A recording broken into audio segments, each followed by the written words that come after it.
Chapter 6. I arrived home feeling exhausted. Force of habit made me flick on the light in the hallway, even though the bulb had gone. We'd been meaning to replace it, but kept forgetting. I knew at once that Kathy wasn't there. It was too quiet, and she was incapable of quiet. She wasn't noisy, but her world was full of sound. Talking on the phone, reciting lines, watching movies, singing, humming, listening to bands I'd never heard of. But now the flat was silent as a tomb. I called her name, force of habit again, or a guilty conscience perhaps, wanting to make sure I was alone before I transgressed. Kathy, no reply. I fumbled my way through the dark into the living room. I turned on the light. The room leapt out at me in the way new furniture always does until you've had the time to get used to it. New chairs, new cushions, new colors, reds and yellows, where there had once been black and white. A vase of pink lilies, Kathy's favorite flowers, was on the table. Their strong musky scent made the air thick and hard to breathe. What time was it? 30. Where was she? Rehearsal.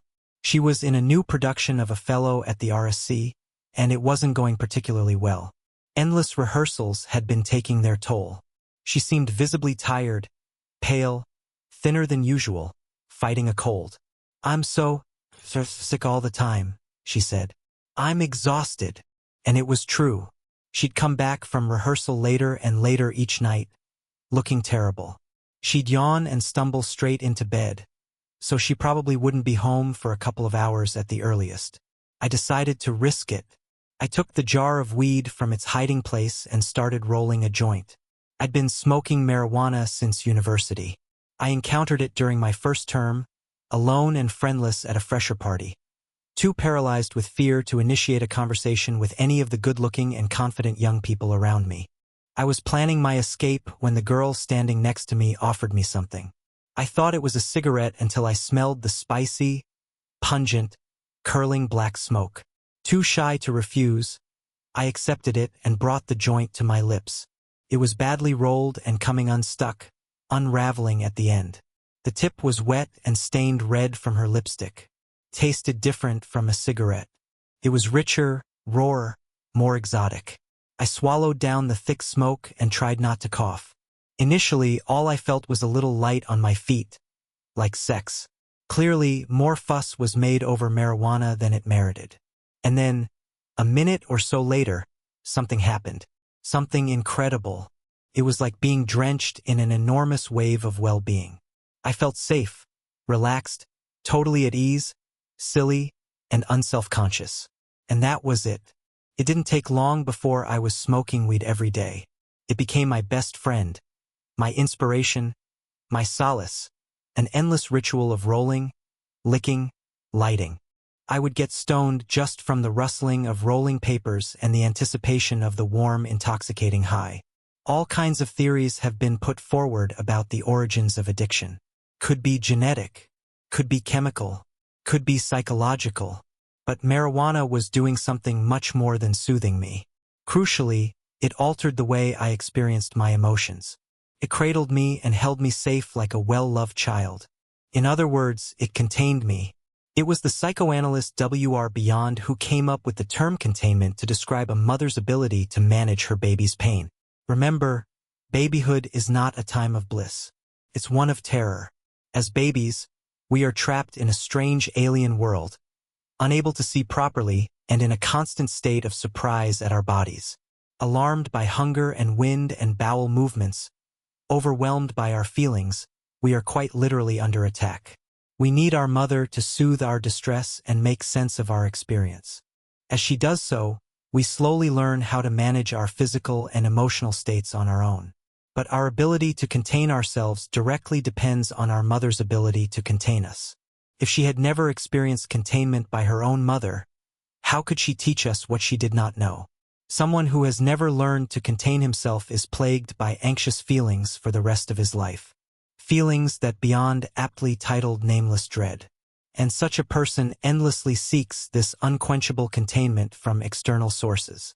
He needs a drink or a joint to take the edge off this endless anxiety. Hence my addiction to marijuana. I talked a lot about marijuana in therapy. I wrestled with the idea of giving up and wondered why the prospect scared me so much. Ruth said that enforcement and constraint never produced anything good, and that rather than force myself to live without weed, a better starting place might be to acknowledge that I was now dependent on it and unwilling or unable to abandon it.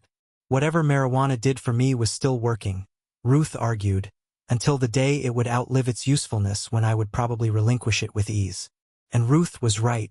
When I met Kathy and fell in love, marijuana faded into the background. I was naturally high on love with no need to artificially induce a good mood. It helped that Kathy didn't smoke it. Stoners, in her opinion, were weak-willed and lazy and lived in slow motion. You prick them and 6 days later they'd say, "Ouch." I stopped smoking weed the day Kathy moved into my flat, and as Ruth had predicted, once I was secure and happy, the habit fell away from me quite naturally, like dry caked mud from a boot. I might never have smoked it again if we hadn't gone to a leaving party for Kathy's friend Nicole, who was moving to New York. Kathy was monopolized by all her actor friends, and I found myself alone. A short, stubby man wearing a pair of neon pink glasses nudged me and said, "Want some?" He was offering me a joint. I was about to refuse when something stopped me. I'm not sure what, a momentary whim or an unconscious attack on Kathy for forcing me to come to this horrible party and then abandoning me. I looked around and she was nowhere to be seen. Understood, I thought. I brought the joint to my lips and inhaled. And just like that, I was back where I had started, as if there had been no break. My addiction had been waiting for me patiently all this time, like a faithful dog. I didn't tell Kathy what I had done, and I put it out of my mind. In fact, I was waiting for an opportunity, and 6 weeks later, it presented itself. Kathy went to New York for a week to visit Nicole. Without Kathy's influence, lonely and bored, I gave in to temptation. I didn't have a dealer anymore, so I did what I had done as a student and made my way to Camden Market. As I left the station, I could smell marijuana in the air, mingled with the scent of incense and food stalls frying onions. I walked over to the bridge by Camden Lock. I stood there awkwardly, pushed and nudged by an endless stream of tourists and teenagers trudging back and forth across the bridge. I scanned the crowd. There was no sign of any of the dealers who used to line the bridge, calling out to you as you passed. I spotted a couple of police officers, unmissable in their bright yellow jackets, patrolling the crowd. They walked away from the bridge towards the station, and then I heard a low voice by my side. "Want some green, mate?" I looked down and there was a very small man. I thought he was a child at first. He was so slight and slender, but his face was a road map of rugged terrain, lined and crossed like a boy prematurely aged. He was missing his 2 front teeth, giving his words a slight whistle. "Green," he repeated. I nodded. He jerked his head at me to follow him. He slipped through the crowd and went round the corner and along a back street. He entered an old pub and I followed. It was deserted inside, dingy and tattered, and stank of vomit and old cigarette smoke. "Just a beer," he said, hovering at the bar. He was scarcely tall enough to see over it. I begrudgingly bought him half a pint. He took it to a table in the corner. I sat opposite him. He looked around furtively, then reached under the table and slipped me a small package wrapped in cellophane. I gave him some cash. I went home and I opened the package, half expecting to have been ripped off, but a familiar pungent smell of weed drifted to my nose. I saw the little green buds stray with gold. My heart raced as though I had encountered a long-lost friend, which I suppose I had. From then on, I would get high occasionally whenever I found myself alone in the flat for a few hours, when I was sure Kathy would not be coming back anytime soon. And that night, when I came home tired and frustrated, and found Kathy out at rehearsal, I quickly rolled a joint. I smoked it out of the bathroom window, but I smoked too much, too fast. It hit me hard, like a punch between the eyes. I was so stoned even walking felt difficult, like wading through trial. I went through my usual sanitizing ritual, air freshener, brushing my teeth, having a shower, and I carefully maneuvered myself to the living room. I sank onto the sofa. I looked for the TV remote, but I couldn't see it. And then I located it, peeking out from behind Kathy's open laptop on the coffee table. I reached for it, but was so stoned I knocked over the laptop in the process. I propped the laptop up again and the screen came to life. It was logged into her email account. For some reason, I kept staring at it. I was transfixed. Her inbox stared at me like a gaping hole. Couldn't look away. All kinds of things jumped out before I knew what I was reading. Words like sexy and underscore in the email headings and repeated emails from Bad Boy 22. If only I'd stopped there. If only I'd got up and walked away. But I didn't. I clicked on the most recent email and opened it. Subject: Little Miss, from Kate Rama 1 to Bad Boy 22. I'm on the bus. So horny for you. I can smell you on me. I feel like a underscore KXX sent from my iPhone. Subject: Little Miss, from Bad Boy 22 to Kate Rama 1. You are underscore LOL. See you later after rehearsal. Subject: Little Miss, from Bad Boy 22 to Kate Rama 1. Okay, we'll see what time I can get away. I'll text you. Subject: Little Miss, from Kate Rama 1 to Bad Boy 22. Okay, 8:39 sent from my iPhone. I pulled the laptop top from the table. I sat with it on my lap staring at it. I don't know how long I sat like that for. 10 minutes, 20 minutes, half an hour, maybe longer. Time seemed to slow to a crawl. I tried to process what I had just seen, but I was still so stoned. I wasn't sure what I had seen. Was it real or some kind of misunderstanding? Some joke I wasn't getting because I was so high. I forced myself to read another email and another. I ended up going through all of Kathy's emails to Bad Boy 22. Some were sexual, obscene even. Others were longer, more confessional, emotional, and she sounded drunk. Perhaps they were written late at night after I'd gone to bed. I pictured myself in the bedroom asleep while Kathy was out here writing intimate messages to this stranger. This stranger she was underscore time caught up with itself with a jolt. Suddenly, I was no longer stoned. I was horribly, painfully sober. There was a wrenching pain in my stomach. I threw aside the laptop. I ran into the bathroom. I fell to my knees in front of the toilet and threw up. Chapter 7. This feels rather different from last time, I said. No response. Alicia sat opposite me in the chair, head turned slightly towards the window. She sat perfectly still, her spine rigid and straight. She looked like a chist or a soldier. I'm thinking of how the last session ended when you physically attacked me and had to be restrained. No response. I hesitated. I wonder if you did it as some kind of test to see what I'm made of. I think it's important that you know I'm not easily intimidated. I can take whatever you throw at me.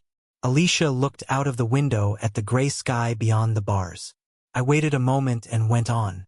There's something I need to tell you, Alicia. That I'm on your side. Hopefully, one day you'll believe that. Of course, it takes time to build trust. My old therapist used to say, intimacy requires the repeated experience of being responded to, and that doesn't happen overnight. Alicia stared at me, unblinking with an inscrutable gaze. The minutes passed.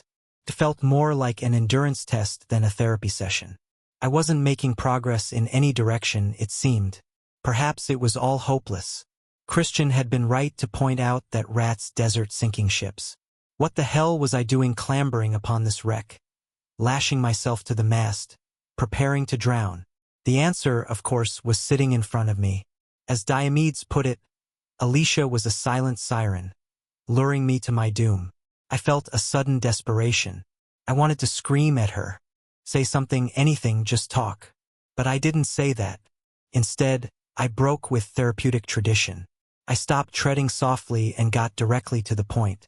I'd like to talk about your silence, about what it means, what it feels like, and specifically why you stopped talking.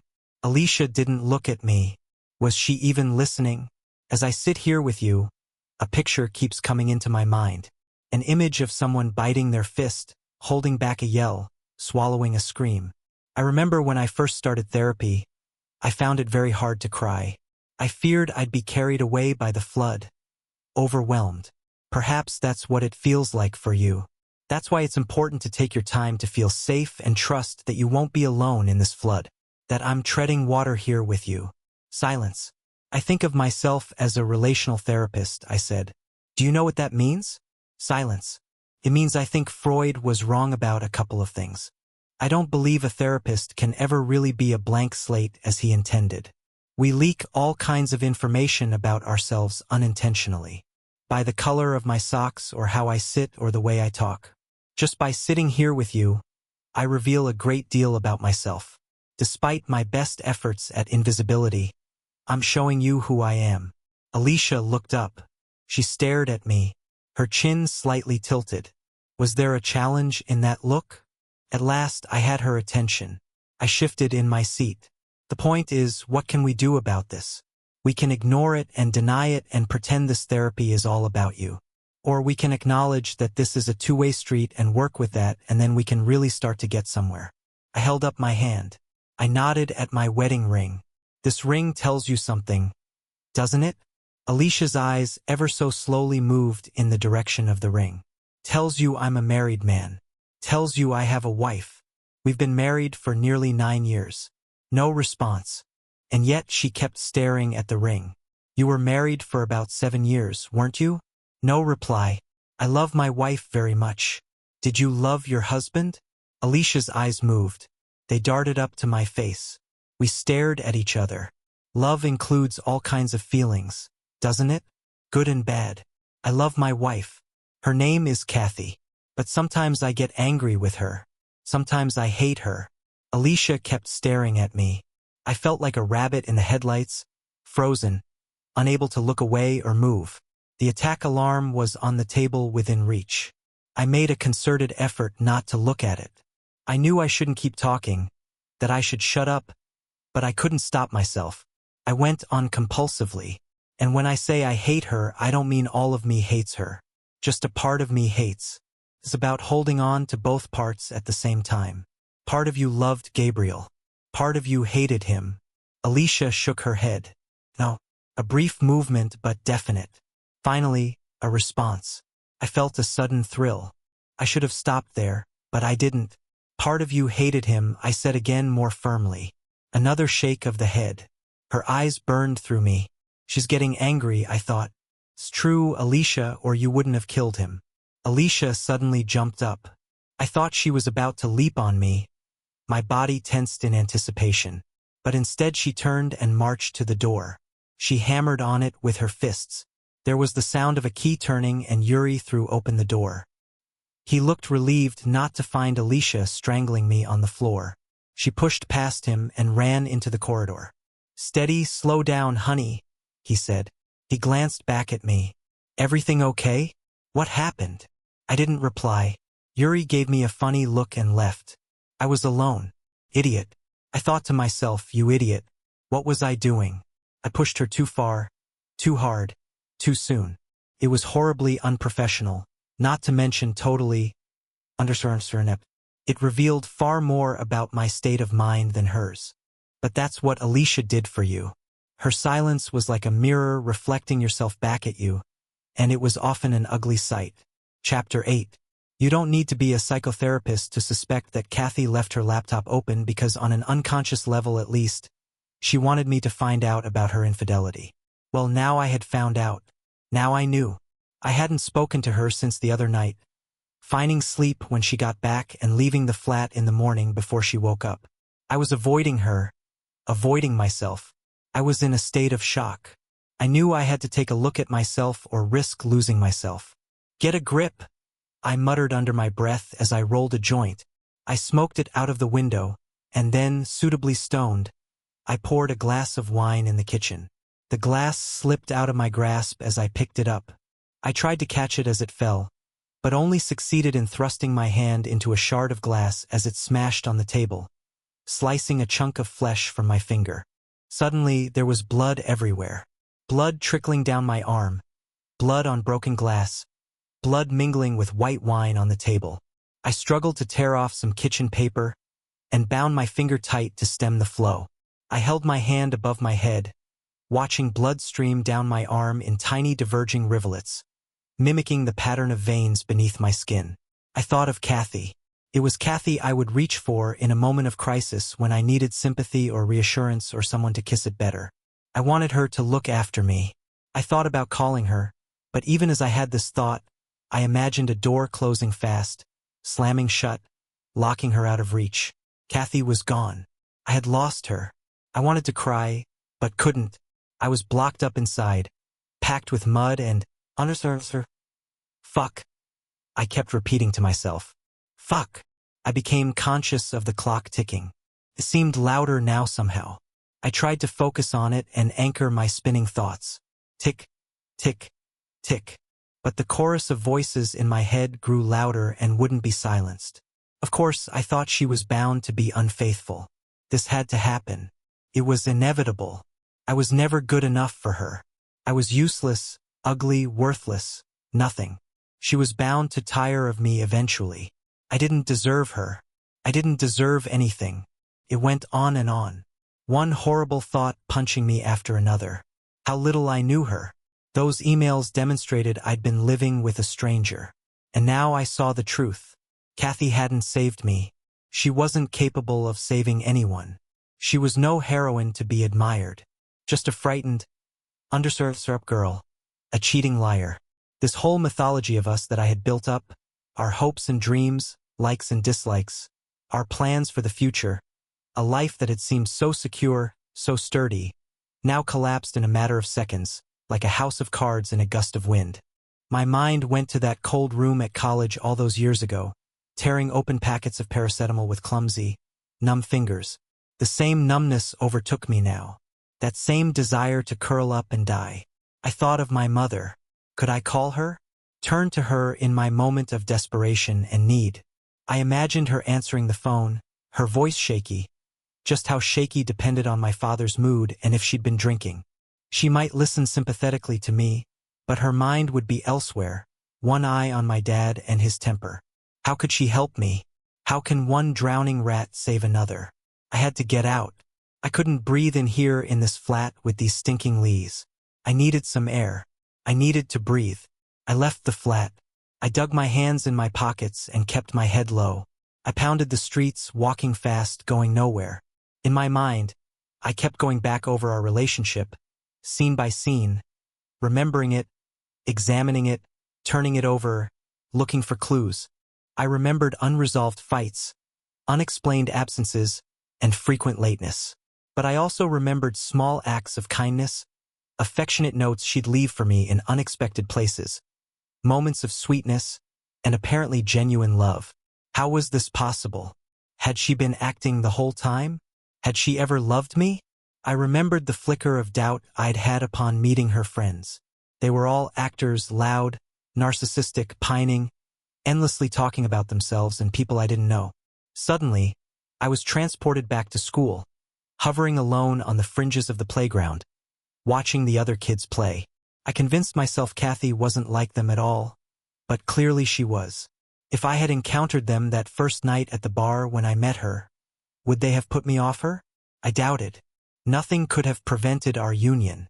From the moment I saw Kathy, my fate was written. What should I do? Confront her, of course. Tell her everything I had seen. She'd react by denying it. Then, seeing it was hopeless, she would admit the truth and prostrate herself stricken with remorse. She'd beg my forgiveness. Wouldn't she? What if she didn't? What if she scorned me? What if she laughed and turned on her heel and left? What then? Between the two of us, I had most to lose. That was obvious. Kathy would survive. She was fond of saying she was tough as nails.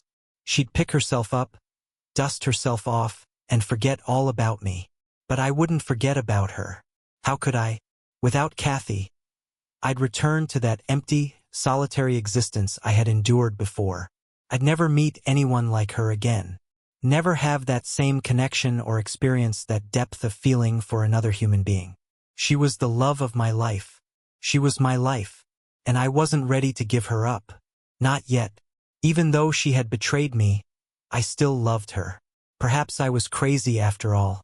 A solitary bird shrieked above my head, startling me. I stopped and looked around. I'd gone much further than I thought. It was with some shock that I saw where my feet had carried me. I had walked to within a couple of streets of Ruth's front door. Without intending to, I had unconsciously made my way to my old therapist in a time of trouble, as I had done so many times in the past. It was a testament to how upset I was that I considered going up to her door and ringing the bell and asking for help. And why not? I thought suddenly. Yes, it was unprofessional and highly improper conduct, but I was desperate and I needed help.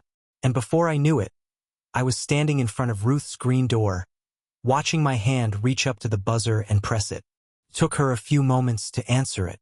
A light went on in the hallway and then she opened the door, keeping the chain on. Ruth peered out through the crack. She looked older.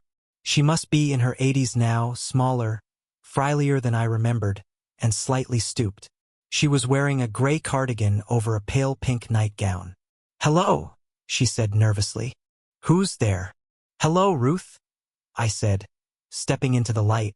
She recognized me and gave me a look of surprise. "Theo, what on earth?"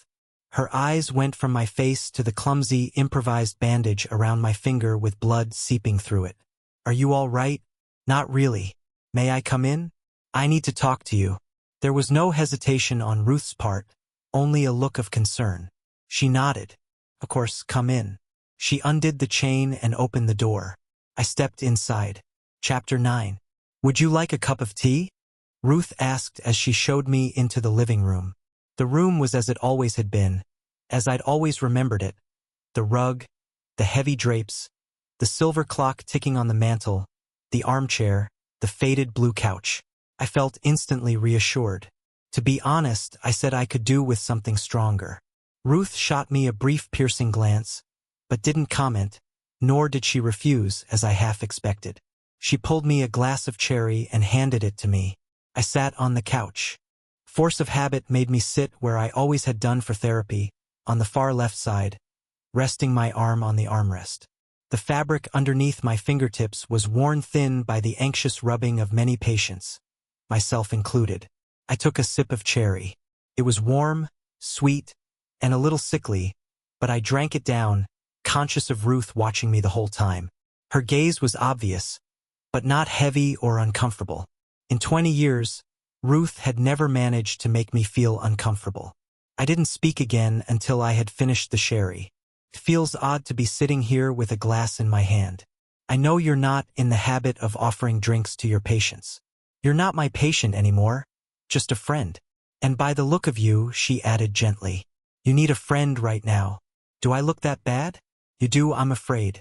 And it must be serious or you wouldn't come over uninvited like this. Certainly not at 10 o'clock at night." "You're right. I felt I had no choice." "What is it, Theo? What's the matter?" "I don't know how to tell you. I don't know where to start." "How about the beginning?" I nodded. I took a breath and began. I told her about everything that had happened. I told her about starting marijuana again, about how I'd been smoking it secretly and how it led to my discovering Kathy's emails and her affair. I spoke quickly, breathlessly, wanting to get it off my chest. I felt like I was in confession. Ruth listened without interruption until I had finished. It was hard to read her expression. Finally, she said, "I am very sorry this has happened, Thea. I know how much Kathy means to you, how much you love her." "Yes, I love." I stopped, unable to say her name. There was a tremor in my voice. Ruth picked up on it and edged the box of tissues towards me. I used to get angry when she would do that in our sessions. I'd accuse her of trying to make me cry. She would generally succeed. But not tonight. Tonight my tears were frozen, a reservoir of ice. I had been seeing Ruth for a long time before I met Kathy, and I continued therapy for the first 3 years of our relationship. I remember the advice Ruth gave me when Kathy and I first got together. Choosing a lover is a lot like choosing a therapist. Ruth had said, "We need to ask ourselves, is this someone who will be honest with me, listen to criticism, admit making mistakes, and not promise the impossible?" I told all this to Kathy at the time, and she suggested we make a pact. We swore never to lie to each other, never pretend, always be truthful. "What happened?" I said. "What went wrong?" Ruth hesitated before she spoke. What she said surprised me. "I suspect you know the answer to that. If you would just admit it to yourself." "I don't know," I said, shaking my head. "I don't." I fell into indignant silence. And yet I had a sudden image in my mind of Kathy writing all those emails and how passionate they were, how charged, as if she were getting high from the act of writing them, from the secret clandestine nature of her relationship with this man. She enjoyed lying and sneaking around. It was like acting but off stage. I think she's bored, I said eventually. What makes you say that? Because she needs excitement, drama. She always has. She's been complaining for a while, I suppose, that we don't have any fun anymore. That I'm always stressed. That I work too hard. We fought about it recently. She kept using the word fireworks. Fireworks? As in there aren't any between us. Ah, I see. Ruth nodded. We've talked about this before, haven't we? About fireworks, about love, about how we often mistake love for fireworks, for drama and dysfunction. But real love is very quiet, very still. It's boring if seen from the perspective of high drama. Love is deep and calm and constant. I imagine you do give Kathy love in the true sense of the word. Whether or not she is capable of giving it back to you is another question. I stared at the box of tissues on the table in front of me. I didn't like where Ruth was going. I tried to deflect her. There are faults on both sides, I said. I lied to her too about the weed. Ruth smiled sadly. I don't know if persistent sexual and emotional betrayal with another human being is on the same level as getting stoned every now and then. I think it points to a very different kind of individual. Someone who is able to lie repeatedly and lie well, who can betray their partner without feeling any remorse. You don't know that, I said, sounding as pathetic as I felt. She might feel terrible. But even as I said that, I didn't believe it. Neither did Ruth. I don't think so, she said. I think her behavior suggests she is quite damaged, lacking in empathy and integrity and just plain kindness. All the qualities you brim with. I shook my head. That's not true. It is true, Theo. She hesitated. Don't you think perhaps you've been here before with Kathy? Ruth shook her head. I don't mean that. I mean with your parents when you were younger. If there's a childhood dynamic here, you might be replaying. No, I said, suddenly feeling irritated. What's happening with Kathy has got nothing to do with my childhood. Oh, really? Ruth sounded disbelieving, trying to please someone unpredictable, someone emotionally unavailable, uncaring, unkind, trying to keep them happy, win their love. Is this not an old story, Theo? A familiar story? I clenched my fist and didn't speak. Ruth went on hesitantly.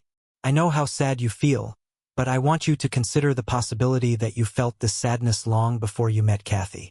It's a sadness you've been carrying around for many years. You know, Theo, one of the hardest things to admit is that we weren't loved when we needed it most. It's a terrible feeling, the pain of not being loved. She was right, of course. I had been groping for the right words to express that murky feeling of betrayal inside, the horrible hollow ache, and to hear Ruth say it, the pain of not being loved. I saw how it pervaded my entire consciousness, and was at once the story of my past, present, and future. This wasn't just about Kathy. It was about my father and my childhood feelings of abandonment, my grief for everything I never had, and in my heart still believed I never would have. And Ruth was saying that was why I had chosen Kathy. What better way for me to prove that my father was correct, that I'm worthless and unlovable, than by pursuing someone who will never love me? I buried my head in my hands. So all this was inevitable. That's what you're saying. I set myself up for this. This thunderstorms are hopeless. It's not hopeless. You're not a boy at the mercy of your father anymore. You're a grown man now and you have a choice. Use this as another confirmation of how unworthy you are, or break with the past. Free yourself from endlessly repeating it. How do I do that? You think I should leave her? I think it's a very difficult situation. But you think I should leave, don't you? You've come too far and worked too hard to return to a life of dishonesty and denial and emotional abuse. You deserve someone who treats you better. Much better. To say it, Ruth, say, you think I should leave? Ruth looked me in the eyes. She held my gaze. I think you must leave, she said. And I'm not saying this as your old therapist, but as your old friend. I don't think you could go back even if you wanted to. It might last a little while perhaps, but in a few months something else will happen and you'll end up back here on this couch. Be honest with yourself, Theo, about Kathy and this situation, and everything built on lies and untruths will fall away from you. Remember, love that doesn't include honesty doesn't deserve to be called love. I sighed, deflated, depressed, and very tired. Thank you, Ruth, for your honesty. It means a lot. Ruth gave me a hug at the door as I left. She'd never done that before. She was fragile in my arms, her bones so delicate. I breathed in her faint flowery scent and the wool of her cardigan. And again I felt like crying, but I didn't or couldn't cry. Instead, I walked away and didn't look back. I caught a bus back home. I sat by the window, staring out, thinking of Kathy, of her white skin and those beautiful green eyes. I was filled with such a longing for the sweet taste of her lips, her softness. But Ruth was right. Love that doesn't include honesty doesn't deserve to be called love. I had to go home and confront Kathy. I had to leave her. Chapter 10. Kathy was there when I got home. She was sitting on the couch texting. "Where were you?" she asked without looking up. "Just a walk." "How was rehearsal?" "All right, tiring." I watched her texting, wondering who she was writing to. I knew this was my moment to speak. "I know you're having an affair. I want a divorce." I opened my mouth to say it, but I found I was mute. And before I could recover my voice, Kathy beat me to it. She stopped texting and put down her phone. "Theo, we need to talk." "What about don't you have something to tell me?" There was a stern note in her voice. I avoided looking at her in case she could read my thoughts. I felt ashamed and furtive as if I were the one with the guilty secret. And I was, as far as she was concerned. Kathy reached behind the sofa and picked something up, and at once my heart sank. She was holding the small jar where I kept the grass. I'd forgotten to hide it back in the spare room after I'd cut my finger. "What's this?" she asked, holding it up. "It's weed." "I'm aware of that. What's it doing here?" "I bought some. I fancied it." "Fancied what? Getting high? Are you serious?" I shrugged, evading her eye like a naughty child. "What the Jesus." Kathy shook her head, outraged. "Sometimes I think I don't know you at all." I wanted to hit her. I wanted to leap on her and beat her with my fists. I wanted to smash up the room, break the furniture against the walls. I wanted to weep and howl and bury myself in her arms. I did none of this. "Let's go to bed," I said and walked out. We went to bed in silence. I lay in the dark next to her. I lay awake for hours, feeling the heat from her body, staring at her while she slept. "Why didn't you come to me?" I wanted to say, "Why didn't you talk to me? I was your best friend. If you had just said one word, we could have worked through it. Why didn't you talk to me? I'm here. I'm right here." I wanted to reach out and pull her close. I wanted to hold her, but I couldn't. Kathy had gone. The person I loved so much had disappeared forever, leaving this stranger in her place. A sob rose at the back of my throat. Finally, the tears came streaming down my cheeks. Silently, in the darkness, I wept. The next morning, we got up and performed the usual routine. She went into the bathroom while I made coffee. I handed her a cup when she came into the kitchen. "You were making strange sounds in the night." She said you were talking in your sleep. What did I say? "I don't know. Nothing. Didn't make sense. Probably because you were so stoned." She gave me a withering look and glanced at her watch. "I have to go. I'll be late." Kathy finished her coffee and placed the cup in the sink. She gave me a quick kiss on the cheek. The touch of her lips almost made me flinch. After she left, I had a shower. I turned up the temperature until it was almost scalding. The hot water lashed against my face as I wept, burning away messy, babyish tears. As I dried myself afterwards, I caught a glimpse of my reflection in the mirror. I was shocked. I was ashen, shrunken, aged 30 years overnight. I was old, exhausted. My youth evaporated. I made a decision there and then. Leaving Kathy would be like tearing off a limb. I simply wasn't prepared to mutilate myself like that.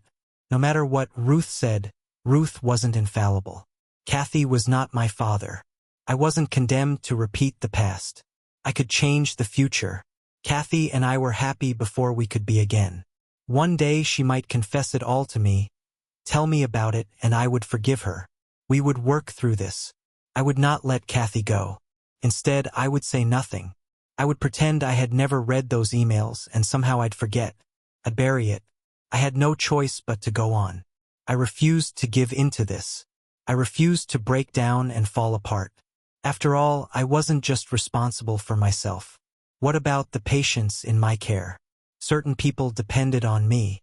Couldn't let them down. Chapter 11. I'm looking for a leaf, I said. Any idea where I can find her? Yuri gave me a curious look. Any reason you want her? Just to say a quick hello. I want to meet all the patients. Let them know who I am, that I'm here. Yuri looked doubtful. All right, well, don't take it personally if she's not very receptive. He glanced at the clock on the wall. It's after past, so she's just out of art therapy. Your best bet is the recreation room. Thanks. The recreation area was a large circular room furnished with battered couches, low tables, a bookcase full of tattered books no one wanted to read. It smelled of stale tea and old cigarette smoke that had stained the furnishings. A couple of patients were playing backgammon in a corner. A leaf was alone at the pool table. I approached with a smile. Hello, Olive. She looked up with scared, mistrustful eyes. What? Don't worry. There's nothing wrong. I just want a quick word. You ain't my doctor. I already got one. I'm not a doctor. I'm a psychotherapist. Leaf grunted contemptuously. I got one of them, too. I smiled, secretly relieved she was Endurer's patient and not mine. Up close, Leaf was even more intimidating.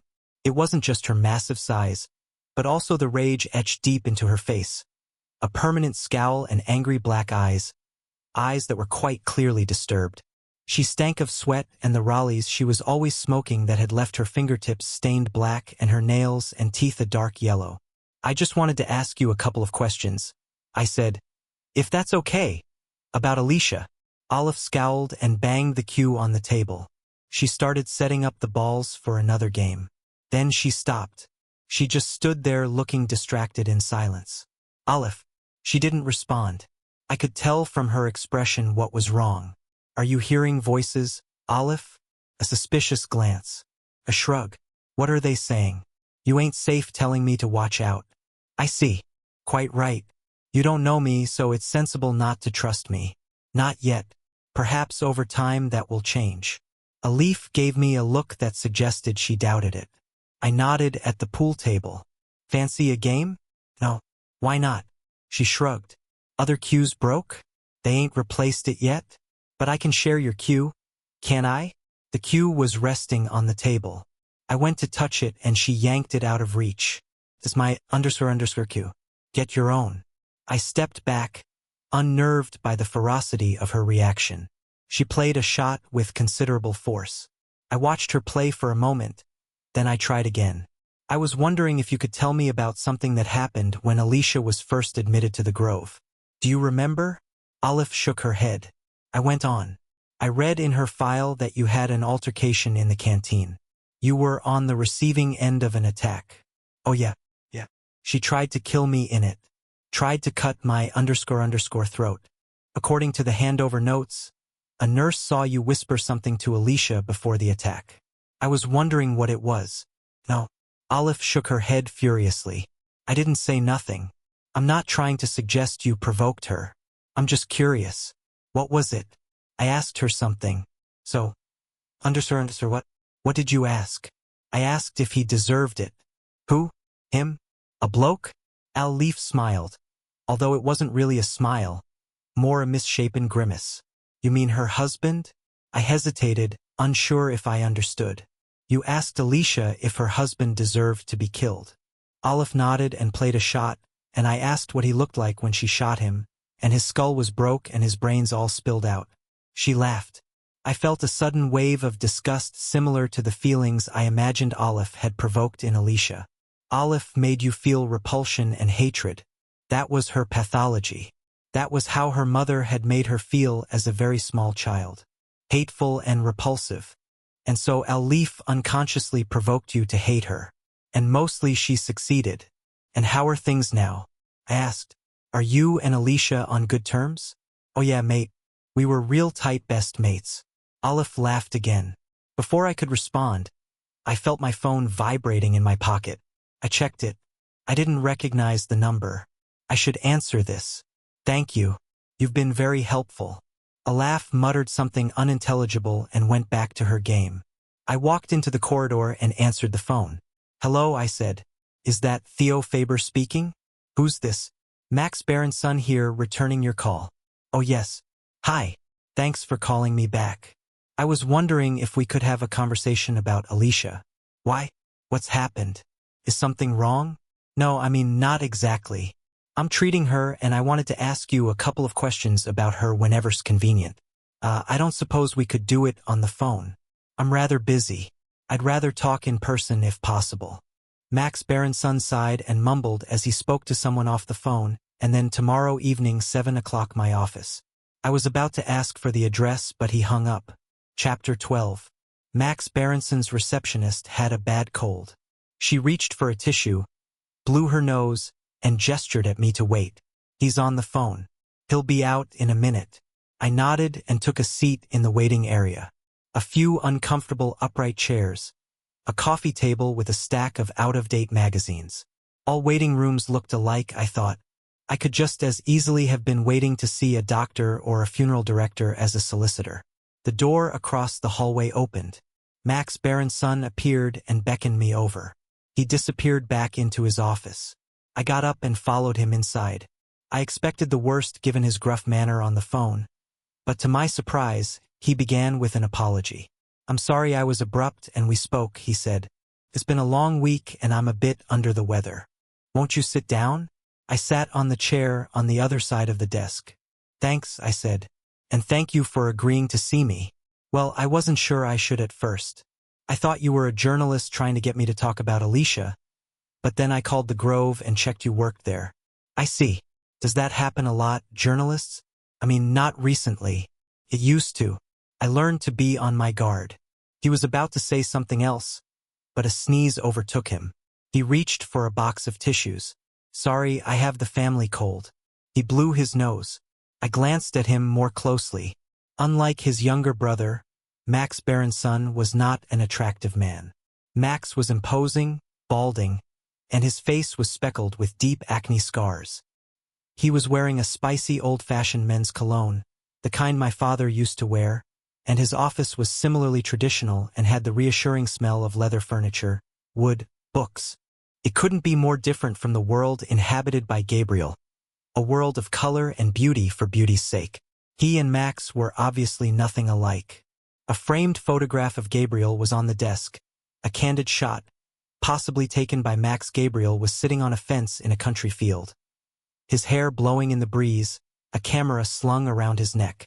He looked more like an actor than a photographer, or an actor playing a photographer. Max caught me looking at the picture and nodded as if reading my mind. My brother got the hair and the looks. I got the brains. He laughed. I'm joking. Actually, I was adopted. We weren't blood-related. I didn't know that. Were you both adopted? No, just me. Our parents thought they couldn't have children, but after they adopted me, they conceived a child of their own soon after. This is quite common, apparently. Something to do with relieving stress. Were you and Gabriel close? Closer than most, though he took center stage. Of course, I was rather overshadowed by him. Why was that? Well, it was difficult not to be. Gabriel was special even as a child. Max had a habit of playing with his wedding ring. He kept turning it around his finger as he talked. Gabriel used to carry his camera everywhere, taking pictures. My father thought he was mad. Turns out he was a bit of a genius, my brother. Do you know his work? I smiled diplomatically. I had no desire to get into a discussion of Gabriel's merits as a photographer. Instead, I steered the conversation back to Alicia. You must have known her quite well. Alicia? Must I? Something in Max changed at the mention of her name. His warmth evaporated. His tone was cold. I don't know if I can help you, he went on. I didn't represent Alicia in court. I can put you in touch with my colleague Patrick Doty if you want details about the trial. That's not the kind of information I'm after. No. He gave me a curious look. As a psychotherapist, it can't be common practice to meet your patient's solicitor. Not if my patient can speak for herself. No. Max seemed to mull this over. I see. Well, as I said, I don't know how I can help. So, I just have a couple of questions. Very well. Fire away. I remember reading in the press at the time that you saw Gabriel and Alicia the night before the murder. Yes, we had dinner together. How did they seem? Max's eyes glazed over. Presumably, he'd been asked this question hundreds of times, and his response was automatic without thinking. Normal. Totally normal. And Alicia? Normal? He shrugged. Maybe a bit more jumpy than usual, but nothing. I sensed there was more. I waited, and after a moment, Max went on. And I don't know how much you know about their relationship. Only what I read in the papers. And what did you read? That they were happy. Happy? Max smiled coldly. Oh, they were happy. Gabriel did everything he could to make her happy. I see. But I didn't see. I didn't know where he was going. I must have looked puzzled because he shrugged and said, I'm not going to elaborate. If it's gossip you're after, talk to Jean Felix, not me. Jean Felix? Jean Felix Martin? Alicia's gallerist? They'd known each other for years. As thick as thieves. Never liked him much, if I'm honest. I'm not interested in gossip, I said, making a mental note to talk to Jean Felix as soon as possible. I'm more interested in your personal opinion. May I ask you a direct question? I thought you just did. Did you like Alicia? Max looked at me expressionlessly as he spoke. Of course I did. I didn't believe him. I sense you're wearing two different hats. The solicitor's hat, which is understandably discreet, and the brother's hat. It's the brother I came to see. There was a pause. I wondered if Max were going to ask me to leave. He seemed about to say something, but changed his mind. Then he suddenly left the desk and went to the window. He opened it. There was a blast of cold air. Max breathed in deeply as if the room had been stifling him. Finally, he spoke in a low voice. The truth is I hated her. I loathed her. I didn't say anything. I waited for him to go on. He kept looking out of the window. He spoke slowly. Gabriel wasn't just my brother. He was my best friend. He was the kindest man you ever met. Too kind. And all his talent, his goodness, his passion for life wiped out because of that. It wasn't just his life she destroyed. It was mine too. Thank God my parents didn't live to see it. He choked up, suddenly emotional. It was hard not to sense Max's pain, and I felt sorry for him. It must have been extremely difficult for you to organize Alicia's defense, I said. Max shut the window and returned to his desk. He had regained control of himself. He was wearing the solicitor's hat again, neutral, balanced, emotionless. He shrugged. It's what Gabriel would have wanted. He wanted the best for Alicia always. He was mad about her. She was just mad. You think she was insane? You tell me you're her shrink. What do you think? I know what I observed.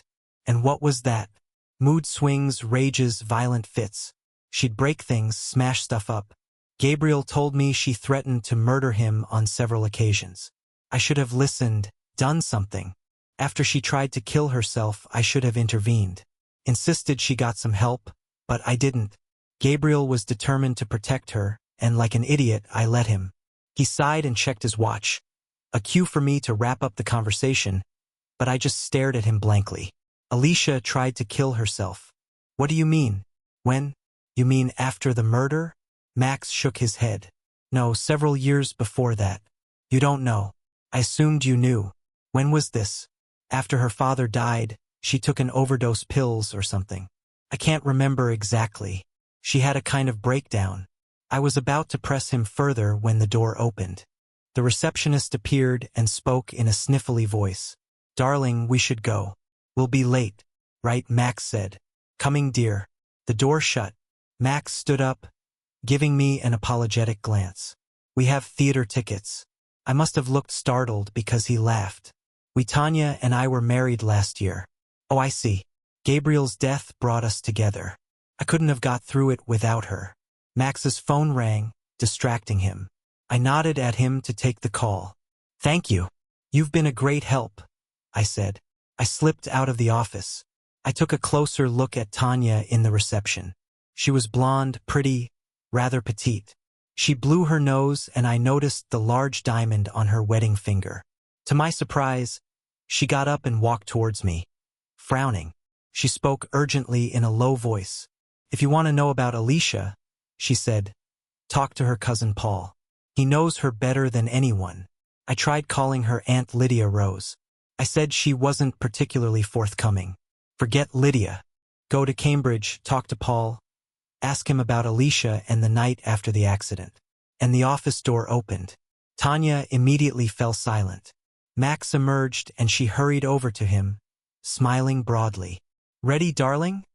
she asked. Tanya was smiling, but she sounded nervous. She's afraid of Max, I thought.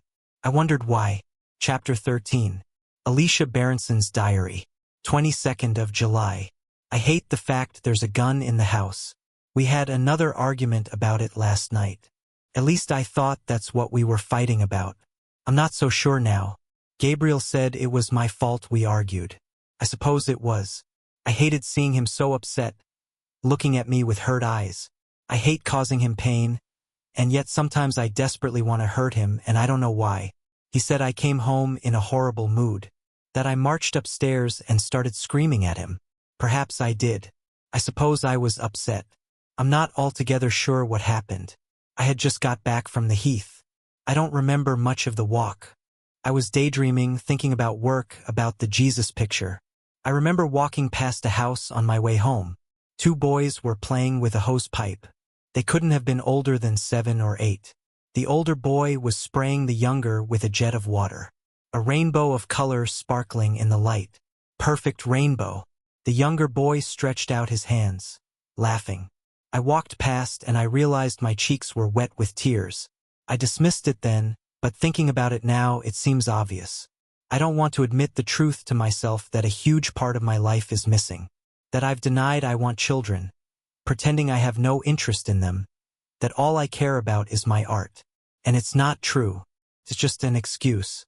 The truth is, I'm scared to have kids. I am not to be trusted with them. Not with my mother's blood running through my veins. That's what was on my mind, consciously or unconsciously, when I got home. Gabriel was right. I was in a bad state. But I never would have exploded if I hadn't found him cleaning the gun. It upsets me so much that he has it. And it hurts me he won't get rid of it. No matter how many times I beg him. He always says the same thing. That it was one of his father's old rifles from their farm, and he gave it to him when he was 16. That it has sentimental value and blah blah blah. I don't believe him. I think there's another reason he's keeping it. I said so. And Gabriel said there was nothing wrong with wanting to be safe, wanting to protect his house and wife. What if someone broke in? Then we called the police. I said, "We don't understand, so shoot them." I had raised my voice, but he raised his louder, and before I knew it, we were yelling at each other. Maybe I was a bit out of control, but I was only reacting to him. There's an aggressive side to Gabriel, a part of him I only glimpse occasionally, and when I do, it scares me. For those brief moments, it's like living with a stranger, and that's terrifying. We didn't speak for the rest of the evening. We went to bed in silence. This morning we had sex and made up. We always seem to resolve our problems in bed. It's easier somehow when you're naked and half asleep under the covers to whisper, "I'm sorry," and mean it.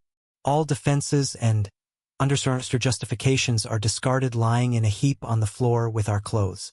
Maybe we should make it a rule to always conduct arguments in bed. He kissed me. "I love you. I'll get rid of the rifle. Promise." "No," I said. "It doesn't matter. Forget it. It's okay. Really." Gabriel kissed me again and pulled me close. I held on to him, laying my naked body on his. I closed my eyes and stretched out on a friendly rock that was molded to my shape, and I felt at peace at last. 23rd of July. I'm writing this in Café d'Artista. I come here most days now.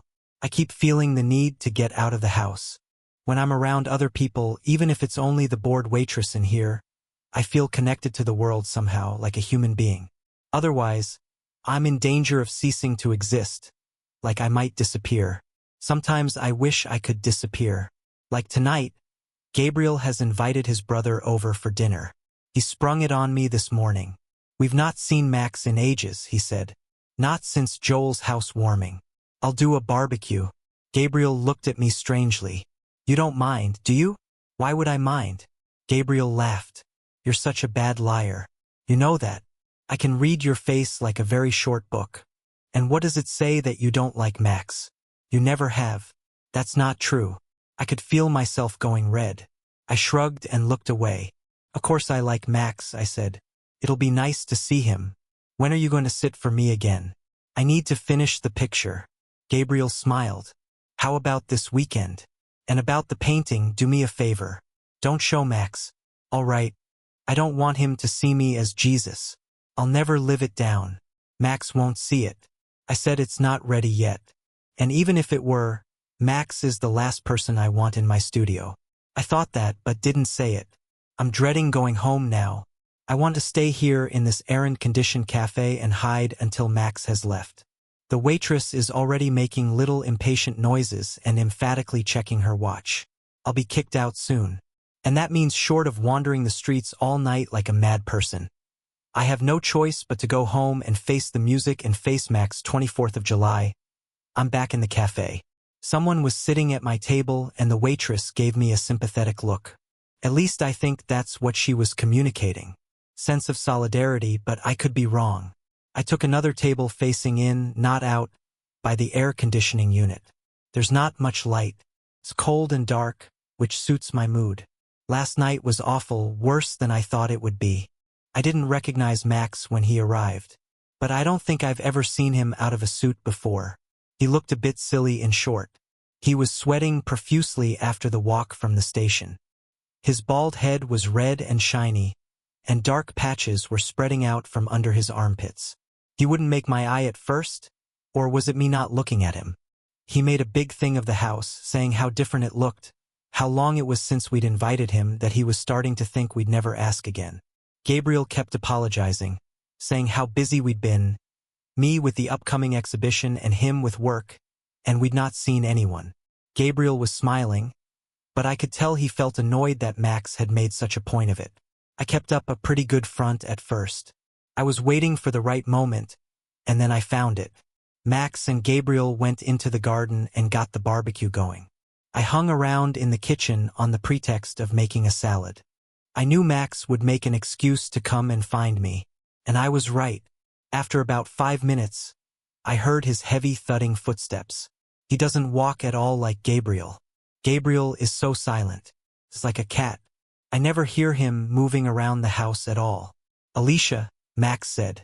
I realized my hands were shaking as I chopped the tomatoes. I put down the knife. I turned round to face him. Max held up his empty beer bottle and smiled. He still wouldn't look at me. I've come for another, he said. I nodded. I didn't say anything. He opened the fridge and took out another beer. He looked around for the opener. I pointed at it on the counter. He gave me a funny smile as he opened the beer like he was going to say something, but I beat him to it. I'm going to tell Gabriel what happened, I said. I thought you should know. Max stopped smiling. He looked at me for the first time with snake-like eyes. What? I'm telling Gabriel about what happened at Joel's. I don't know what you're talking about. Don't you? I don't remember. I was rather drunk, I'm afraid. Sir, it's true. You don't remember kissing me. You don't remember grabbing me. Alicia, don't what? Make a big deal out of it. You assaulted me. I could feel myself getting angry.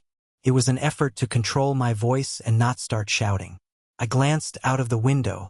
Gabriel was at the end of the garden, standing over the barbecue. The smoke and the hot air distorted my view of him, and he was all bent out of shape. He looks up to you, I said. You're his older brother.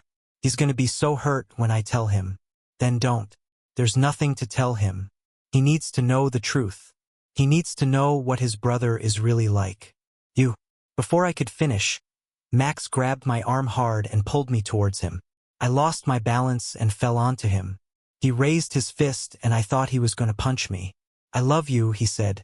I love you. I love you. I love. Before I could react, he kissed me. I tried to pull away, but he wouldn't let me. I felt his rough lips all over mine and his tongue pushing its way into my mouth. Instinct took over. I bit his tongue as hard as I could. Max cried out and shoved me away. When he looked up, his mouth was full of blood. His voice was garbled, his teeth red. He glared at me like a wounded animal. I can't believe Max is Gabriel's brother.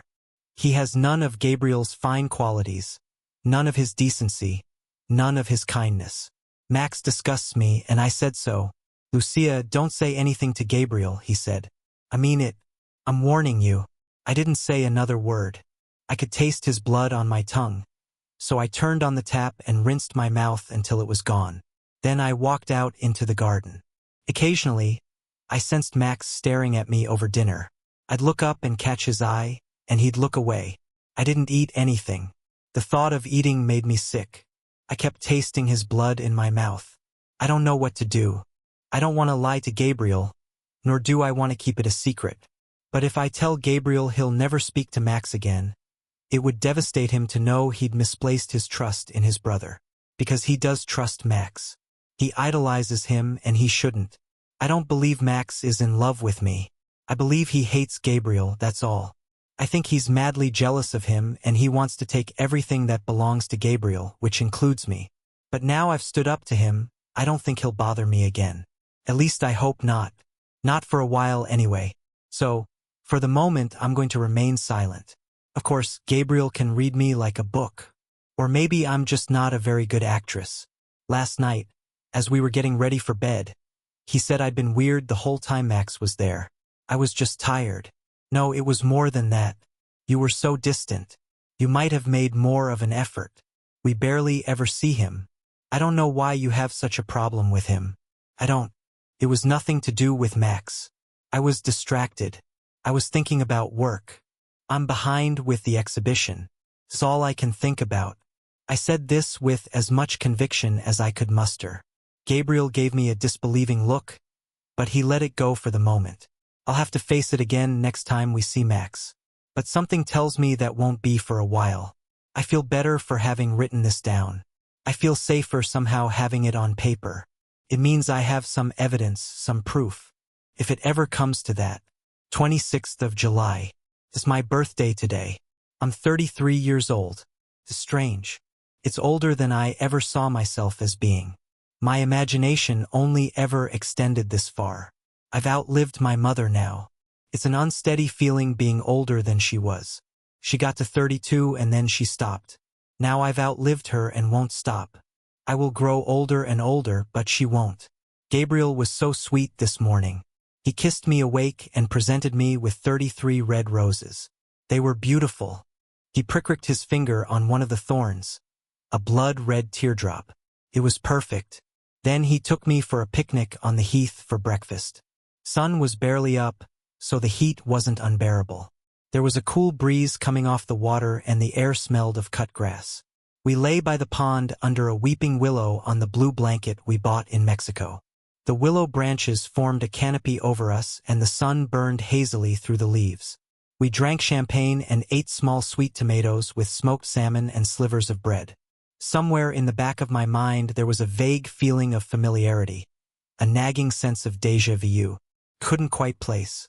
Perhaps it was simply a recollection of childhood stories, fairy tales, and magical trees being gateways to other worlds. Perhaps it was something more prosaic. And then the memory came back to me. I saw myself when very young sitting under the branches of the willow tree in our garden in Cambridge. I'd spend hours hiding there. I may not have been a happy child, but during the time I spent under the willow tree, I felt a similar contentment to lying here with Gabriel. And now it was as if the past and the present were coexisting in one perfect moment. I wanted that moment to last forever. Gabriel fell asleep and I sketched him trying to capture the dappled sunlight on his face. I did a better job with his eyes this time. It was easier because they were closed, but at least I got their shape right. He looked like a little boy, curled up asleep and breathing gently, crumbs around his mouth. We finished the picnic, went home and had sex, and Gabriel held me in his arms and said something astonishing. Alicia, darling, listen. There's something on my mind I want to talk to you about. The way he said it made me instantly nervous. I braced myself, fearing the worst. Go on. I want us to have a baby. Took me a moment to speak. I was so taken aback. I didn't know what to say. But you didn't want any children. You said, forget that. I changed my mind. I want us to have a child together. Well, what do you say? Gabriel looked at me hopefully, expectantly, waiting for my response. I felt my eyes welling up with tears. Yes, I said. Yes, yes, yes. We hugged each other and cried and laughed. He's in bed now, asleep. I had to sneak away and write all this down. I want to remember this day for the rest of my life. Every single second of it. I feel joyous. I feel full of hope. Chapter 14. I kept thinking about what Max Berenson had said about Alicia's suicide attempt following her father's death. There was no mention of it in her file, and I wondered why. I rang Max the next day, catching him just as he was leaving the office. I just want to ask you a couple more questions if you don't mind. I'm literally walking out of the door. This won't take long. Max sighed and lowered the phone to say something unintelligible to Tanya. 5 minutes, he said. That's all you get. Thanks. I appreciate it. You mentioned Alicia's suicide attempt. I was wondering which hospital treated her. She wasn't admitted to hospital. She wasn't? No, she recovered at home. My brother looked after her. But surely she saw a doctor. It was an overdose, she said. Yes. And of course, Gabriel got a doctor over, and he, the doctor, agreed to keep it quiet. Who was the doctor? Do you remember his name? There was a pause as Max thought for a moment. I'm sorry. I can't tell you. I can't recall. Was it their GP? No, I'm sure it wasn't. My brother and I shared a GP. I remember Gabriel made a point of asking me not to mention it to him. And you're sure you can't remember a name? I'm sorry. Is that all? I have to go. Just one more thing. I was curious about the terms of Gabriel's will. A slight intake of breath and Max's tone instantly sharpened. His will. I really don't see the relevance. Was Alicia the main beneficiary? I must say I find that rather an odd question. Well, I'm trying to understand. Understand what? Max went on without waiting for me to finish, sounding annoyed. I was the main beneficiary. Alicia had inherited a great deal of money from her father, so Gabriel felt she was well provided for, and so he left the bulk of his estate to me. Of course, he had no idea his estate would become so valuable after his death. Is that it? And what about Alicia's will? When she dies, who inherits? That, Max said firmly, is more than I can tell you, and I sincerely hope this will be our last conversation. There was a click as he hung up, but something in his tone told me this wouldn't be the last I'd hear from Max Berenson. I didn't have to wait long. Diomedes called me into his office after lunch. He looked up when I walked in, but didn't smile. What is the matter with you? With me? Don't play the idiot. You know who I had a call from this morning? Max Berenson. He says you contacted him twice and asked a lot of personal questions. I asked him for some information about Alicia. He seemed fine with it. Well, he's not fine now. He's calling it harassment. Oh, come on. The last thing we need is a solicitor making a fuss. Everything you do must be within the confines of the unit and under my supervision. Understood? I was angry, but I nodded. I stared at the floor like a sullen teenager. Diomedes responded appropriately, giving me a paternal pat on the shoulder. Theo, let me give you some advice. You're going about this the wrong way. You're asking questions, searching for clues like it's a detective story. He laughed and shook his head. You won't get to it like that. Get to what? The truth. Remember, beyond. No memory, no desire, no agenda. As a therapist, your only goal is to be present and receptive to your feelings as you sit with her. That's all you need to do. The rest will take care of itself. I know. I said you're right. Yes, I am. And don't let me hear you've been making any more visits to Alicia's relations. Understood? You have my word. Chapter 15. That afternoon, I went to Cambridge to visit Alicia's cousin, Paul Rose. As the train approached the station, the landscape flattened out, and the fields let in an expanse of cold blue light. I felt glad to be out of London. The sky was less oppressive, and I could breathe more easily. I left the train along with a trickle of students and tourists using the map on my phone to guide me. The streets were quiet. I could hear my footsteps echoing on the pavement. Abruptly, the road stopped. There was a wasteland ahead, muddy earth and grass leading to the river. Only one house stood alone by the river, obstinate and imposing, like a large red brick thrust into the mud. It was an ugly house, a Victorian monster. The walls were overgrown with ivy, and the garden had been overtaken by plants, weeds mostly. I got the sense of nature encroaching, reclaiming territory that had once been hers. This was the house where Alicia had been born. It was where she spent the first 18 years of her life.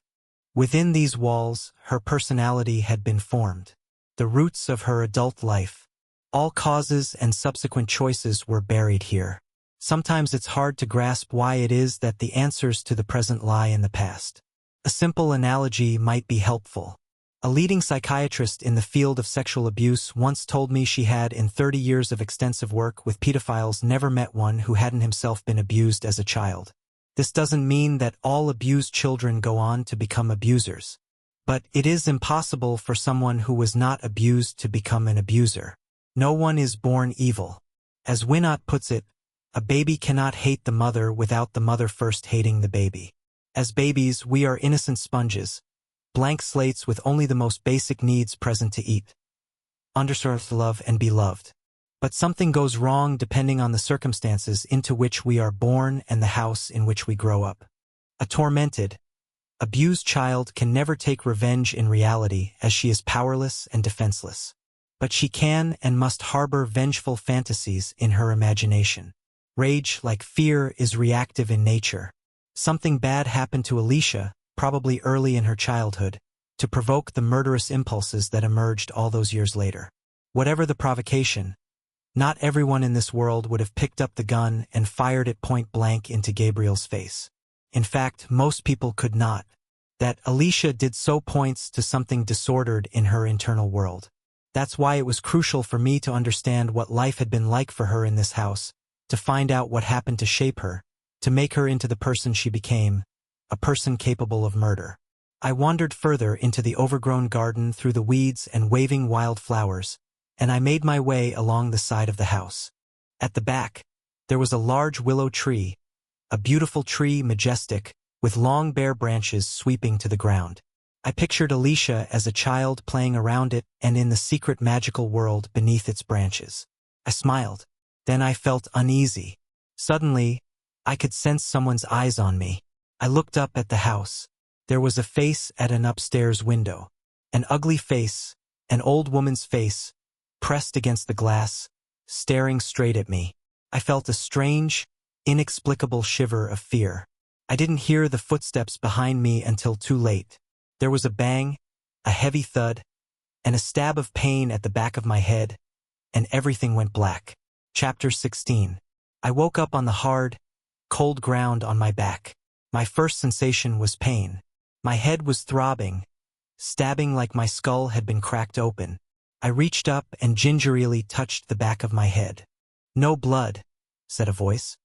"But you'll have a nasty bruise tomorrow, not to mention a crack and headache."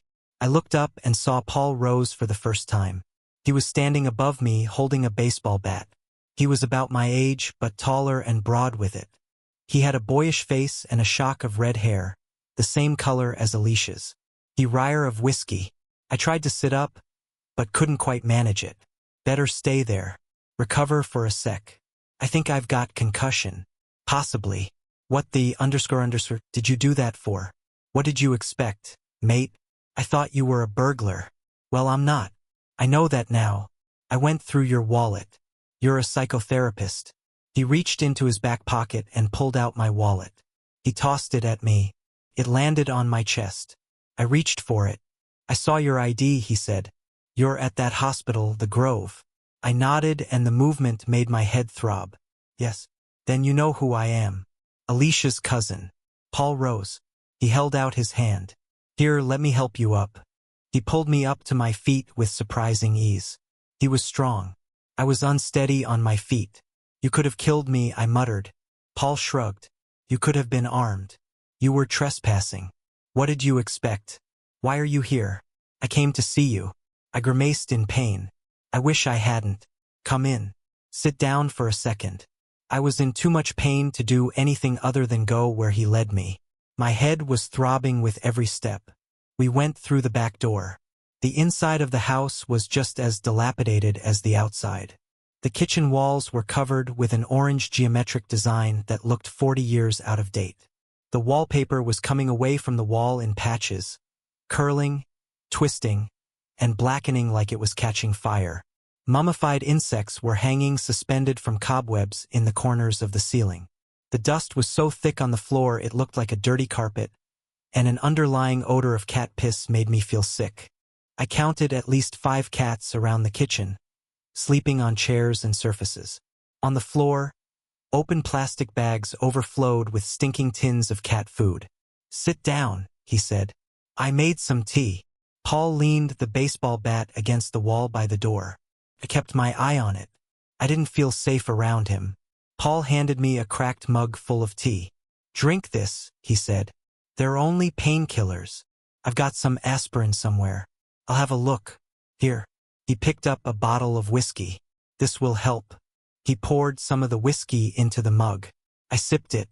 It was hot, sweet, and strong. There was a pause as Paul drank his tea, staring at me. I was reminded of Alicia and that piercing gaze of hers. "How is she?" he asked eventually. He continued before I could reply.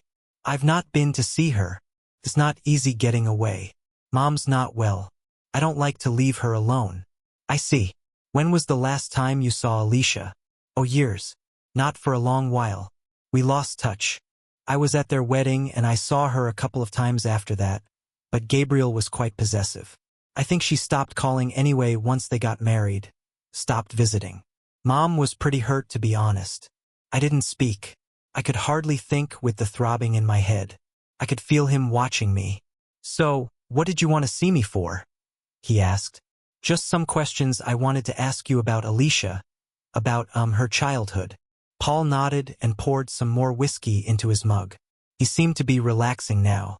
The whiskey was having an effect on me, too, taking the edge off my pain, and I was thinking better.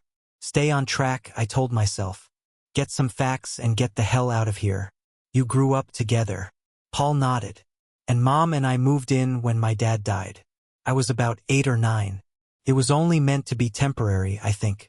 But then Alicia's mother was killed in the accident. So Mom stayed on to take care of Alicia and Uncle Vernon. Vernon Rose, Alicia's father, right? And Vernon died here a few years ago." "Yes, several years ago." He frowned. "He killed himself. He hanged himself upstairs in the attic. I found the body. That must have been terrible." "Yeah, it was tough. On Alicia mostly. Come to think of it, that's the last time I saw her. Uncle Vernon's funeral. She was in a bad way." Paul stood up. "You want another drink?" I tried to refuse, but he kept talking as he poured more whiskey. "I never believed it, that she killed Gabriel. It didn't make any sense to me." "Why not?" "Well, she wasn't like that at all. She wasn't a violent person. She is now, I thought. But I didn't say anything." Paul sipped his whiskey. "She's still not talking." "No, she's still not talking. Doesn't make sense. None of it. I think we were interrupted by a thumping, a banging on the floor above. There was a muffled voice, a woman's voice. Her words were unintelligible." Paul leapt to his feet. "Just a sec," he said, and walked out. He hurried to the foot of the stairs. He raised his voice. "Everything all right, Mom?" A mumbled response that I couldn't understand came from upstairs. "What?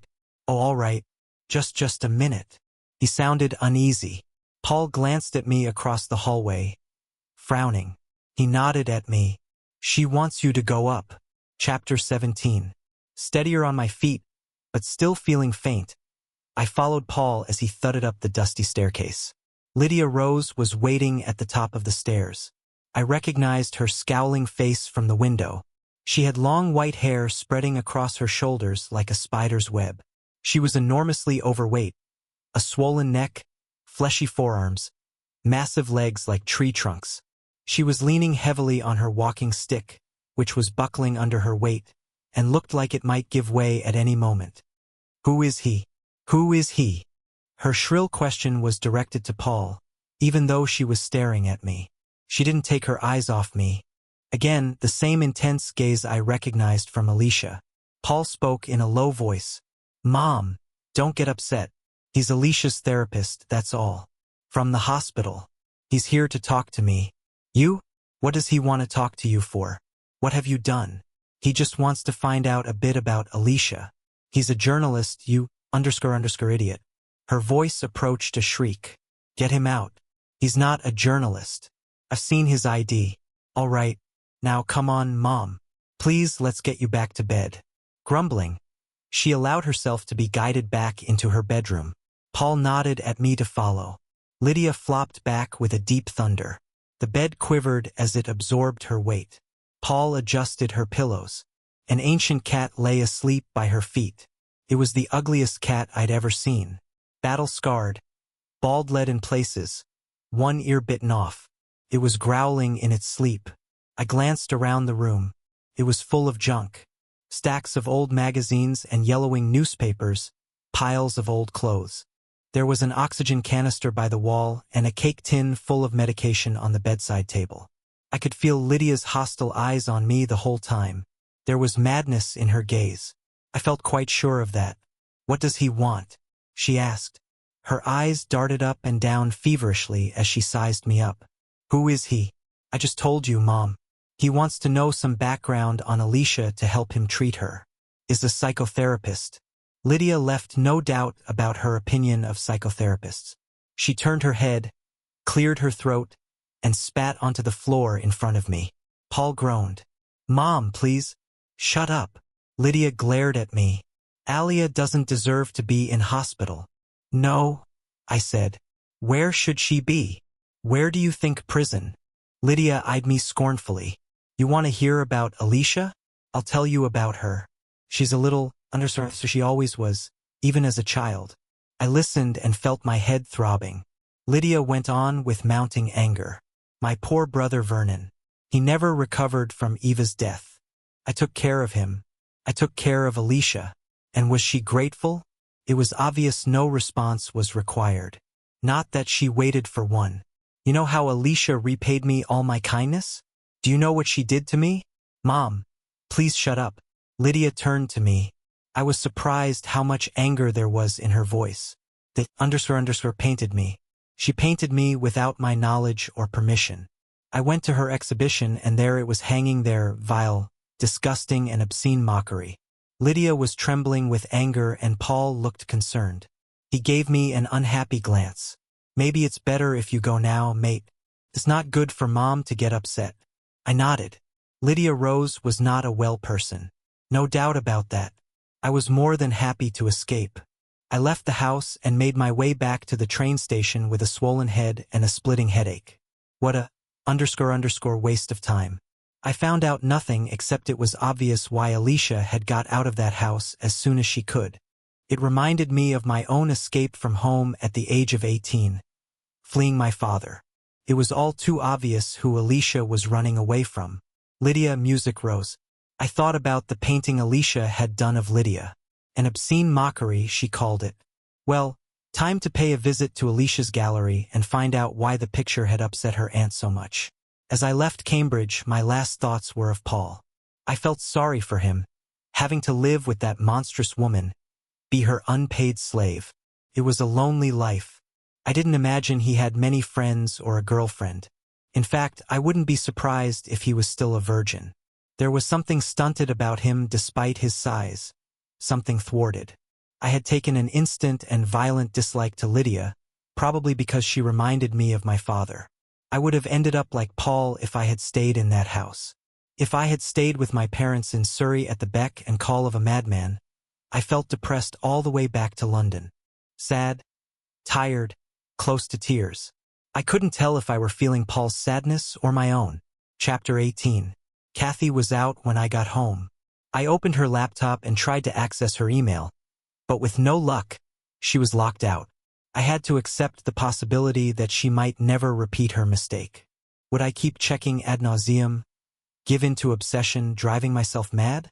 I had enough self-awareness to appreciate the cliché I'd become, the jealous husband, and the irony that Kathy was currently rehearsing Destona in a fellow hadn't escaped me. I should have forwarded the emails to myself that first night as soon as I'd read them. Then I'd have some actual physical evidence. That was my mistake. As it was, I had begun questioning what I had seen in the first place. Was my recollection to be trusted? I'd been stoned out of my mind after all. Had I misunderstood what I had read? I found myself concocting outlandish theories to prove Kathy's innocence. Maybe it was just an acting exercise. She was writing in character in preparation for a fellow. She had spent 6 weeks speaking in an accent when preparing for All My Sons. It was possible something similar was going on here, except the emails were signed by Kathy, not Destona. If only I had imagined it all, then I could forget it the way you forget a dream. I could wake up and it would fade away. Instead, I was trapped in this endless nightmare of mistrust, suspicion, paranoia. Although on the surface little had changed. We still went for a walk together on Sunday. We looked like every other couple strolling in the park.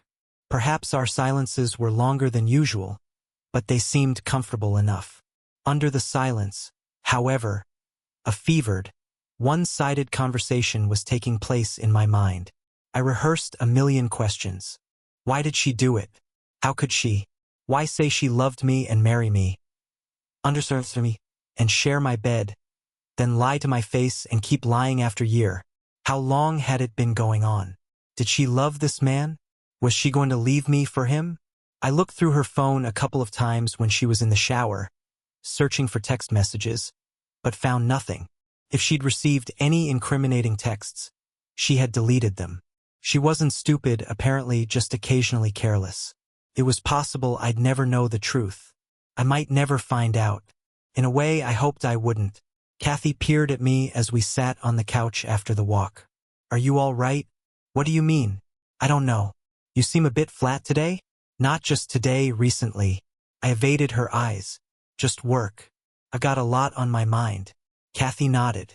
A sympathetic squeeze of my hand. She was a good actress. I could almost believe she cared. How are rehearsals going? I asked. Better. Tony came up with some good ideas. We're going to work late next week to go over them. Right? I no longer believed a word she said. I analyzed every sentence the way I would with a patient. I was looking for subtext, reading between the lines for nonverbal clues, subtle inflections, evasions, omissions, lies. How is Tony? I asked. Fine, she said with a shrug, as if to indicate she couldn't care less. I didn't believe that. She idolized Tony, her director, and was forever talking about him. At least she used to. She hadn't mentioned him quite so much recently. They talked about plays and acting in the theater, a world beyond my knowledge. I'd heard a lot about Tony, but only glimpsed him once briefly.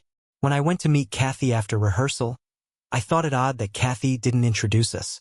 He was married and his wife was an actress. I got the sense Kathy didn't like her much. Perhaps his wife was jealous of their relationship, as I was. I suggested the four of us go out for dinner, but Kathy hadn't been particularly keen on the idea. Sometimes I wondered if she were trying to keep us apart. I watched Kathy open her laptop. She angled the screen away from me as she typed. I could hear her fingers tapping. Who was she writing to? Tony. What are you doing? I asked, yawning. Just emailing my cousin. She's in Sydney now. Is she? Send her my love. I will. Kathy typed for a moment longer, then stopped typing and put down the laptop. I'm going to have a bath. I nodded. Okay. She gave me an amused look. Cheer up, darling. Are you sure you're okay? I smiled and nodded. She stood up and walked out. I waited until I heard the bathroom door close and the sound of running water. I slid over to where she'd been sitting. I reached for her laptop. My fingers were trembling as I opened it.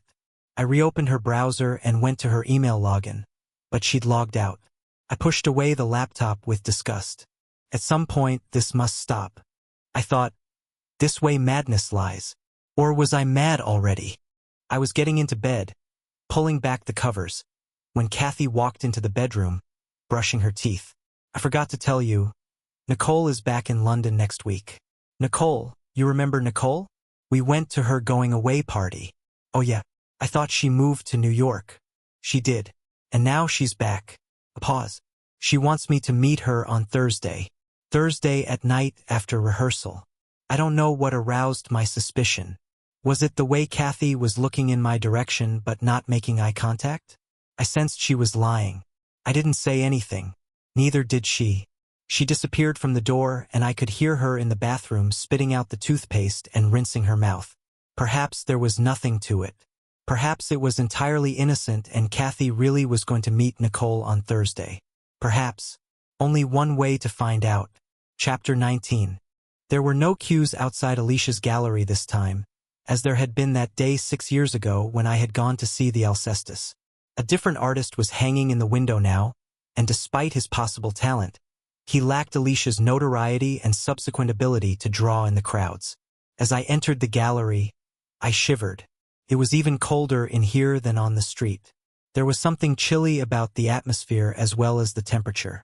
It smelled of exposed steel beams and bare concrete floors. It was soulless, I thought. Empty. The gallerist was sitting behind his desk. He stood up as I approached. John Felix Martin was in his early 40s, a handsome man with black eyes and hair, and a tight t-shirt with a red skull on it. I told him who I was and why I had come. To my surprise, he seemed perfectly happy to talk about Alicia. He spoke with an accent. I asked if he was French. Originally from Paris, but I've been here since I was a student, or 20 years at least. I think of myself more as British these days. He smiled and gestured to a back room. Come in, we can have coffee. Thanks. John Felix led me into an office which was essentially a storeroom crowded with stacks of paintings. How is she, Alicia? He asked, using a complicated-looking coffee machine. Is she still not talking? I shook my head. No. He nodded and sighed. So sad. Won't you sit down? What do you want to know? I'll do my best to answer truthfully. Jean Felix gave me a wry smile, tinged with curiosity. Although I'm not entirely sure why you've come to me. You and Alicia were close, weren't you? Apart from your professional relationship. Who told you that? Gabriel's brother, Max Berenson, he suggested I talk to you. John Felix rolled his eyes. Oh, so you saw Max, did you? What a bore. He said it with such contempt I couldn't help laughing. You know Max Berenson well enough, better than I'd like. He handed me a small cup of coffee. Alicia and I were close, very close. We knew each other for years, long before she met Gabriel. I didn't realize that. Oh yes, we were at art school together and after we graduated we painted together. You mean you collaborated? Well, not really. John Felix laughed. I mean, we painted walls together as house painters. I smiled. Oh, I see. It turned out I was better at painting walls than paintings. So, I gave up about the same time as Alicia's art started to really take off. And when I started running this place, it made sense for me to show Alicia's work. It was a very natural, organic process. Yes, it sounds like it. And what about Gabriel? What about him? I sensed a prickliness here, a defensive reaction that told me this was an avenue worth exploring. Well, I wonder how he'd fit into this dynamic. Presumably, you knew him quite well. Not really. No. John Felix hesitated a second. Gabriel didn't take time to know me. He was very caught up in himself. Sounds like you didn't like him. I didn't particularly. I don't think he liked me. In fact, I know he didn't. Why was that? I have no idea. Do you think perhaps he was jealous of your relationship with Alicia? John Felix sipped his coffee and nodded. Yes, possibly. He saw you as a threat, perhaps. You tell me. Sounds like you have all the answers.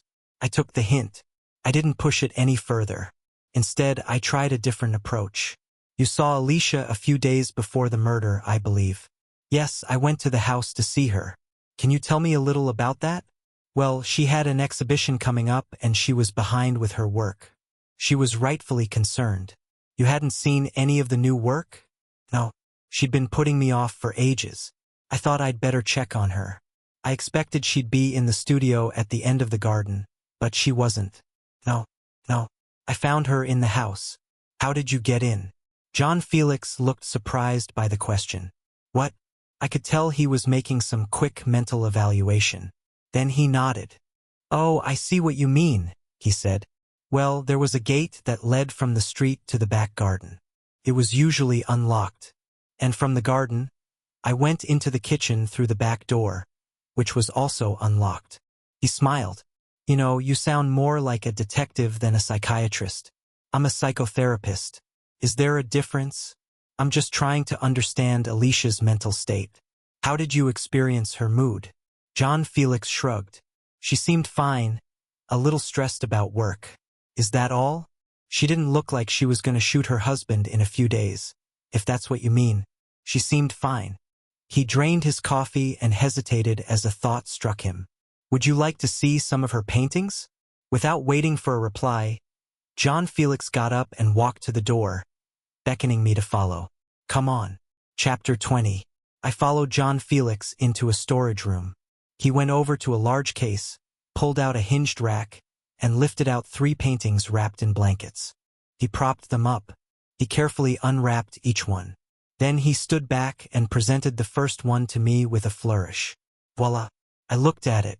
The painting had the same photorealistic quality as the rest of Alicia's work.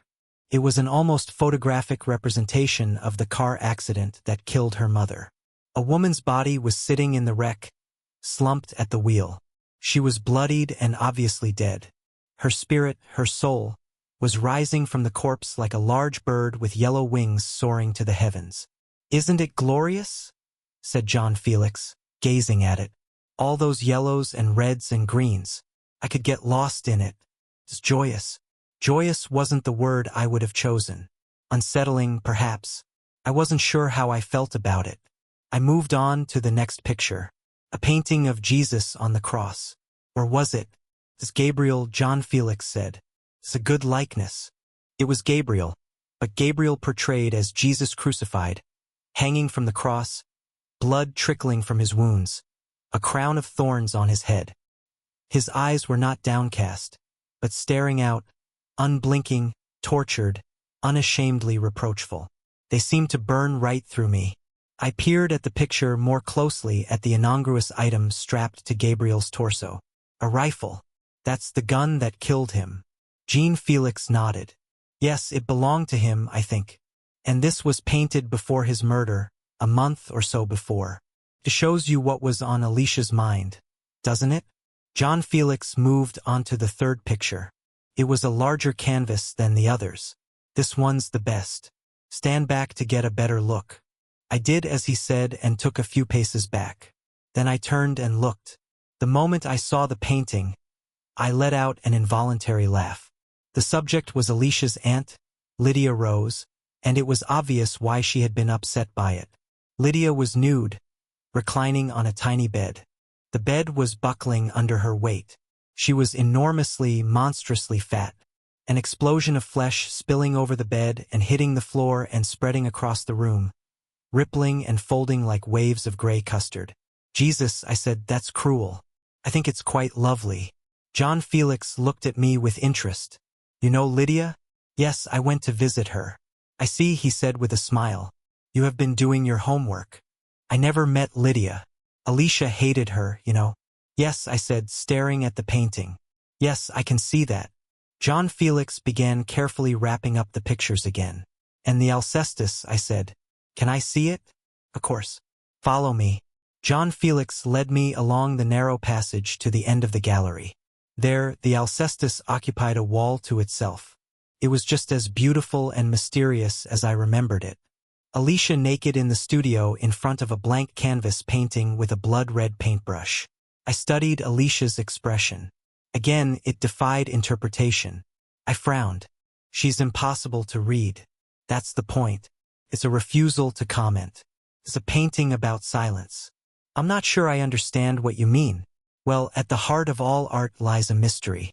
Alicia's silence is her secret. Her mystery in the religious sense. That's why she named it Alcestis. Have you read it by Euripides? He gave me a curious look. Read it. Then you'll understand. I nodded, and then I noticed something in the painting I hadn't seen before. I leaned forward to look closely. A bowl of fruit sat on the table in the background of the picture. A collection of apples and pears. And on the red apples there were some small white blobs. White slippery blobs creeping in and around the fruit. I pointed at them. Are they maggots? John Felix nodded. Yes. Fascinating. I wonder what that means. It's wonderful. A masterpiece. It really is. John Felix sighed and glanced at me across the portrait. He lowered his voice as if Alicia were able to hear us. It's a shame you didn't know her then. She was the most interesting person I've ever met. Most people aren't alive, you know. Not really. Sleepwalking their way through life. But Alicia was so intensely alive. It was hard to take your eyes off her. John Felix turned his head back to the painting and gazed at Alicia's naked body. So beautiful. I looked back at Alicia's body, but where John Felix saw beauty, I saw only pain. I saw self-inflicted wounds and scars of self-harm. Did she ever talk to you about her suicide attempt? I was fishing, but John Felix took the bait. Oh, you know about that? Yes, of course. After her father died, she went to pieces. He nodded. The truth is, Alicia was hugely not as an artist, but as a person. She was extremely vulnerable. When her father hanged himself, it was too much. She couldn't cope. She must have loved him a great deal. John Felix gave a kind of strangled laugh. He looked at me like I was mad. What are you talking about? What do you mean? Alicia didn't love him. She hated her father. She despised him. I was taken back by this. Alicia told you that? Of course she did. She hated him ever since she was a kid. Ever since her mother died. But then why try to commit suicide after his death? If it wasn't grief, what was it? John Felix shrugged. Guilt, perhaps? Who knows? There was something he wasn't telling me. I thought something that didn't fit. Something was wrong. His phone rang. Excuse me a moment, he said. He turned away from me to answer it. There was a woman's voice on the other end. They talked for a moment, arranging a time to meet. I'll call you back, baby, he said, and hung up. John Felix turned back to me. Sorry about that. That's all right. Your girlfriend? He smiled. Just a friend. I have a lot of friends. I'll bet you do, I thought. I felt a flicker of dislike. I wasn't sure why. As he showed me out, I asked a final question. Just one more thing. Did Alicia ever mention a doctor to you? A doctor? Apparently, she saw a doctor around the time of her suicide attempt. I'm trying to locate him. John Felix frowned. Possibly there was someone. Can you remember his name? He thought for a second and shook his head. I am sorry. No, I honestly can't. Well, if it comes to you, perhaps you can let me know. Sure, but I doubt it. He glanced at me and hesitated. You want some advice? I'd welcome some. If you really want to get Alicia to talk, give her some paint and brushes. Let her paint. That's the only way she'll talk to you through her art. That's an interesting idea. You've been very helpful. Thank you, Mr. Martin. Call me Jean Felix. And when you see Alicia, tell her I love her. He smiled, and again I felt a slight repulsion. There was something about John Felix the first found hard to stomach. I could tell he had been genuinely close to Alicia. They had known each other a long time, and he was obviously attracted to her. Was he in love with her? I wasn't so sure. I thought of John Felix's face when he was looking at the Alcestis. Yes, there was love in his eyes, but love for the painting, not necessarily the painter. It was the art John Felix coveted. Otherwise, he would have visited Alicia at the Grove. He would have stuck by her. I knew that for a fact. A man never abandons a woman like that. Not if he loves her. Chapter 21. I went into Water Street on my way to work and bought a copy of Alcestis. The introduction said it was Euripides' earliest extant tragedy and one of his least performed works. I started reading it on the tube. Not exactly a page-turner. An odd play, really. The hero Admetus is condemned to death by the fates. But thanks to Apollo's negotiating, he is offered a loophole. Admetus can escape death if he is able to persuade someone else to die for him. He proceeds to ask his mother and father to die in his place, and they refuse in no uncertain terms. It's hard to know what to make of Admetus at this point. Not exactly heroic behavior by any standards, and the ancient Greeks must have thought him a bit of a twit. Alcestis is made of stronger stuff. She steps forward and volunteers to die for her husband. Perhaps she doesn't expect Admetus to accept her offer, but he does. and Alcestis proceeds to die and depart for Hades. It doesn't end there, though. There is a happy ending of sorts. Attis Machina. Heracles seizes Alcestis from Hades and brings her triumphantly back to the land of the living. She comes alive again. Admetus is moved to tears by the reunion with his wife. Alcestis's emotions are harder to read. She remains silent. She doesn't speak. I sat up with a jolt as I read this. Couldn't believe it. I read the final page of the play again slowly, carefully. Alcestis returns from death, alive again, and she remains silent, unable or unwilling to speak of her experience.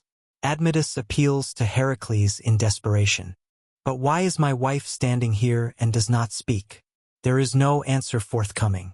The tragedy ends with Alcestis being led back into the house by Admetus in silence. Why? Why does she not speak? Chapter 22. Alicia Berenson's Diary. 2nd of August. It's even hotter today. It's hotter in London than in Athens, apparently. But at least Athens has a beach. Paul called me today from Cambridge. I was surprised to hear his voice. We've not spoken in months. My first thought was, Auntie Lydia must be dead.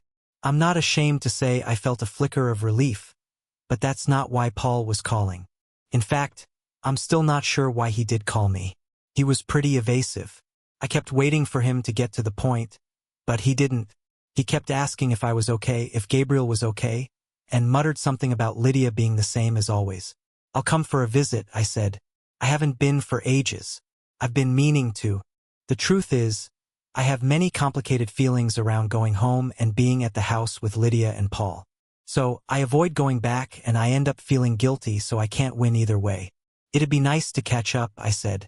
I'll come and see you soon. I'm just about to go out. So, and then Paul spoke so quietly I couldn't hear him. Sorry. Said. Can you repeat that? I said. I'm in trouble, Melissa. I need your help. What's the matter? I can't talk about it on the phone. I need to see you. It's just I'm not sure I can make it up to Cambridge at the minute. I'll come to you this afternoon. Okay. There was something in Paul's voice that made me agree without thinking about it. He sounded desperate. Okay, I said. Are you sure you can't tell me about it now? I'll see you later, Paul said, and he hung up. I kept thinking about it for the rest of the morning. What could be serious enough that Paul would turn to me of all people? Was it about Lydia or the house? Perhaps it didn't make sense. I wasn't able to get any work done after lunch. I blamed the heat, but in truth my mind was elsewhere. I hung around in the kitchen, glancing out of the windows until I saw Paul on the street. He waved at me. Alicia. Hi. The first thing that struck me was how terrible he looked. He'd lost a lot of weight, particularly around his face, the temples, and jaw. He looked unwell, exhausted, scared. We sat in the kitchen with a portable fan on. I offered him a beer, but he said he'd rather have something stronger, which surprised me because I don't remember him being much of a drinker. I poured him a whiskey, a small one, and he topped it up when he thought I wasn't looking. He didn't say anything at first. We sat there in silence for a moment, and then he repeated what he had said on the phone, the same words. I'm in trouble. I asked him what he meant. Was it about the house? Paul looked at me blankly. No, it wasn't the house. Then what? It's me, he said. He hesitated for a moment and then he came out with it. I've been gambling and losing a lot. I'm afraid. Turns out he's been gambling regularly for years. He said it started as a way of getting out of the house. Somewhere to go. Something to do. A bit of fun. And I can't say I blame him. Living with Lydia, fun must be in short supply. But he's been losing more and more and now it's got out of hand. He's been dipping into the savings account and there wasn't much there to start with. How much do you need? I asked. 20 grand. Couldn't believe my ears. You lost 20 grand? Not all at once. And I borrowed from some people and now they want it back. What people? If I don't pay them back, I'm going to be in trouble. Have you told your mother? I already knew the answer to that question. Paul may be a mess, but he's not stupid. Of course not. Mom would kill me. I need your help, Alicia. That's why I'm here. I haven't got that kind of money, Paul. I'll pay it back. I don't need it all at once. Just something. I didn't say anything and he kept pleading. They wanted something tonight. He didn't dare go back empty-handed. Whatever I could give him, anything. I didn't know what to do. I wanted to help him, but I suspected giving him money wasn't the way to deal with this. I also knew his debts were going to be a tough secret to keep from Auntie Lydia. I don't know what I'd do if I were Paul. Facing up to Lydia was probably scarier than the loan sharks. "I'll write you a check," I said finally. Paul seemed pathetically grateful and kept muttering, "Thank you, thank you." I wrote him a check for £2,000 payable to cash. I know that's not what he wanted, but the whole thing was uncharted territory for me, and I'm not sure I believed everything he said. Something about it didn't ring true.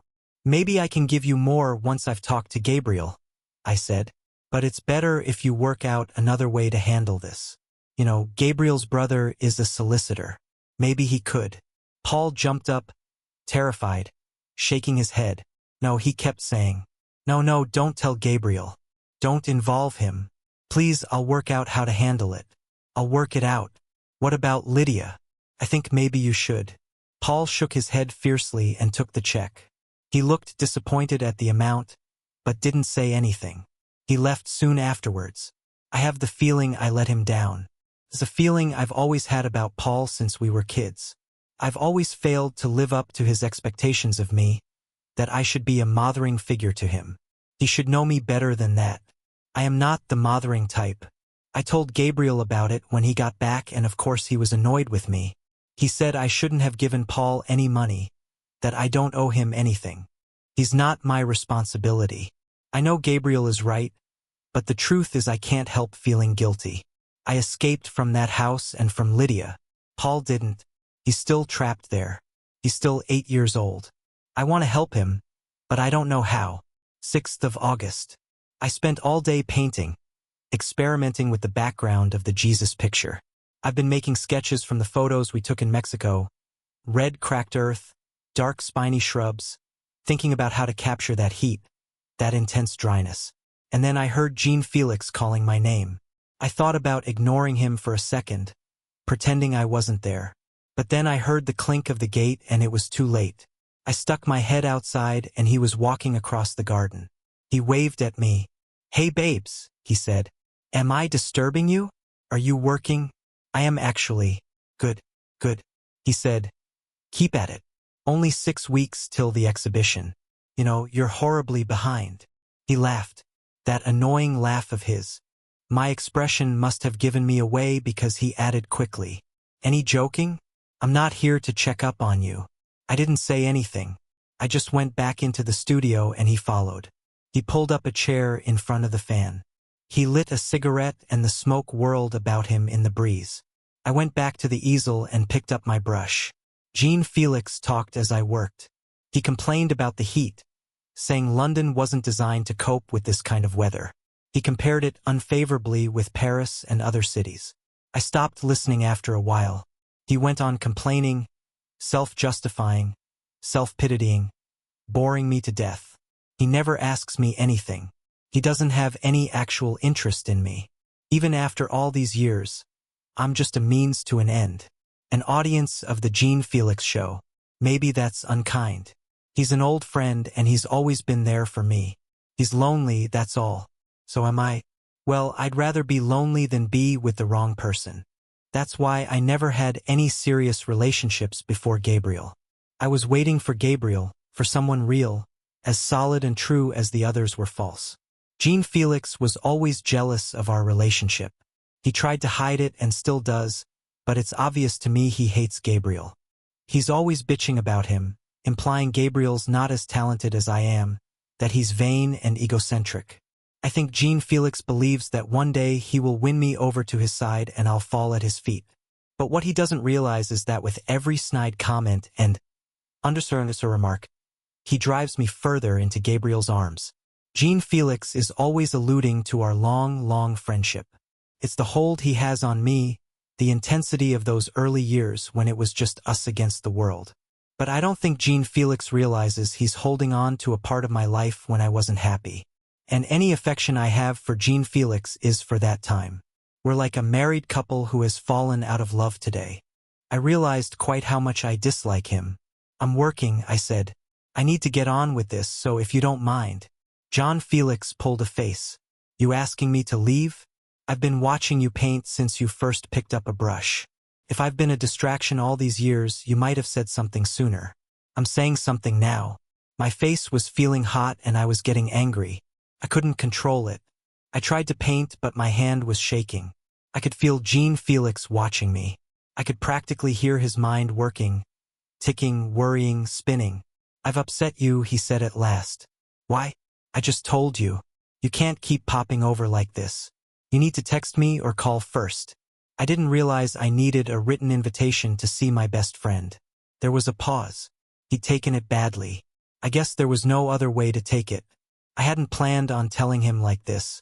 I'd intended to break it to him more gently, but somehow I was unable to stop myself. And the funny thing is, I wanted to hurt him. I wanted to be brutal. Sean, Felix, listen. I'm listening. There's no easy way to say this, but after the show, it's time for a change. Change of what? Change of gallery for me. John Felix looked at me astonished. He looked like a little boy, I thought, about to burst into tears, and I found myself feeling nothing but irritation. It's time for a fresh start, I said. For both of us. I see. He lit another cigarette. And I suppose this is Gabriel's idea. Gabriel's got nothing to do with it. He hates my guts. Don't be stupid. He poisoned you against me. I've seen it happening. He's been doing it for years. That's not true. What other explanation is there? What other reason could you have for stabbing me in the back? Don't be so dramatic. This is only about the gallery. It's not about you and me. We'll still be friends. We can still hang out. If I text, we'll call first. He laughed and started talking fast as if he was trying to get it out before I could stop him. Wow, he said. Wow. All this time I really believed in something, in you and me. And now you've decided it was nothing. Just like that. No one cares about you like I do. No one. John Felix, please. I can't believe you just decided like that. I've been wanting to tell you for a while. This was clearly the wrong thing to say. Jean Felix looked stunned. What do you mean a while? How long? I don't know. A while. And you've been acting for me. Is that it? Christ. Alicia, don't end it like this. Don't discard me like this. I'm not discarding you. Don't be so dramatic. We'll always be friends. Let's just slow down here. You know why I came over?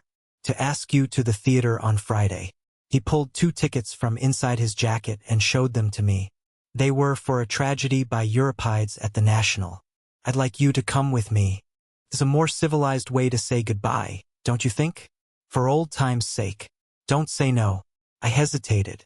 It was the last thing I wanted to do, but I didn't want to upset him further. At that point, I think I would have agreed to anything just to get him out of there. So I said yes. 10:30 p.m. When Gabriel got home, I talked to him about what happened with Jean Felix. He said he never understood our friendship anyway. He said Jean Felix is creepy and he doesn't like the way he looks at me. And how is that? Like he owns you or something? I think you should leave the gallery now before the show. I can't do that. It's too late. I don't want him to hate me. You don't know how vindictive he can be. Sounds like you're afraid of him. I'm not. It's just easier this way to pull away gradually. The sooner the better. He's in love with you. You know that, don't you? I didn't argue, but Gabriel is wrong. John Felix isn't in love with me. He's more attached to my paintings than he is to me, which is another reason to get away from him. John Felix doesn't care about me at all. Gabriel was right about one thing, though. I am afraid of him. Chapter 23. I found Diomedes in his office. He was sitting on a stool in front of his golden-stringed harp. That's a beautiful object, I said. Diomedes nodded. And very difficult to play. He demonstrated, sweeping his fingers lovingly along the strings. A cascading scale resounded through the room. Would you like to try? I smiled and shook my head. He laughed. I keep asking, you see, in the hope you will change your mind. I'm nothing if not persistent. I'm not very musical. I was told so in no uncertain terms by my music teacher at school. Like therapy, Music is about a relationship entirely dependent on the teacher you choose. No doubt that's true. He glanced out of the window and nodded at the darkening sky. Those clouds, they have snow in them. It looks like rain clouds to me. No, it's snow, he said. Trust me, I come from a long line of Greek shepherds. It will be snowing tonight. Diomedes gave the clouds a last hopeful look, then turned back to me. What can I do for you, Theo? It's this. I slid the copy of the play across the desk. He peered at it. What is it? A tragedy by Euripides. I can see that. Why are you showing it to me? Well, it's Alcestis. The title Alicia gave her self-portrait painted after Gabriel's murder.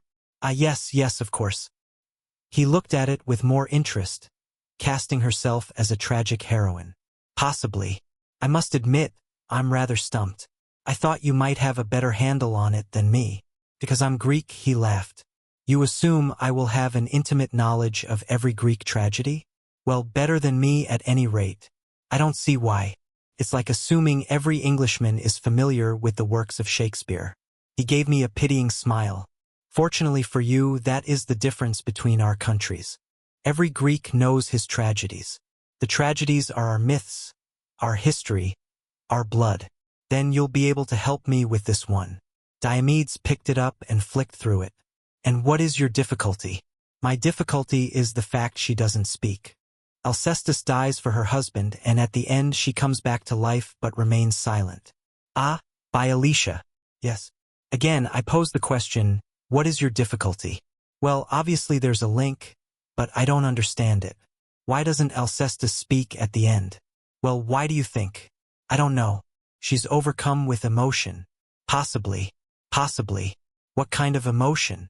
Joy. He laughed. Theo, think. How would you feel?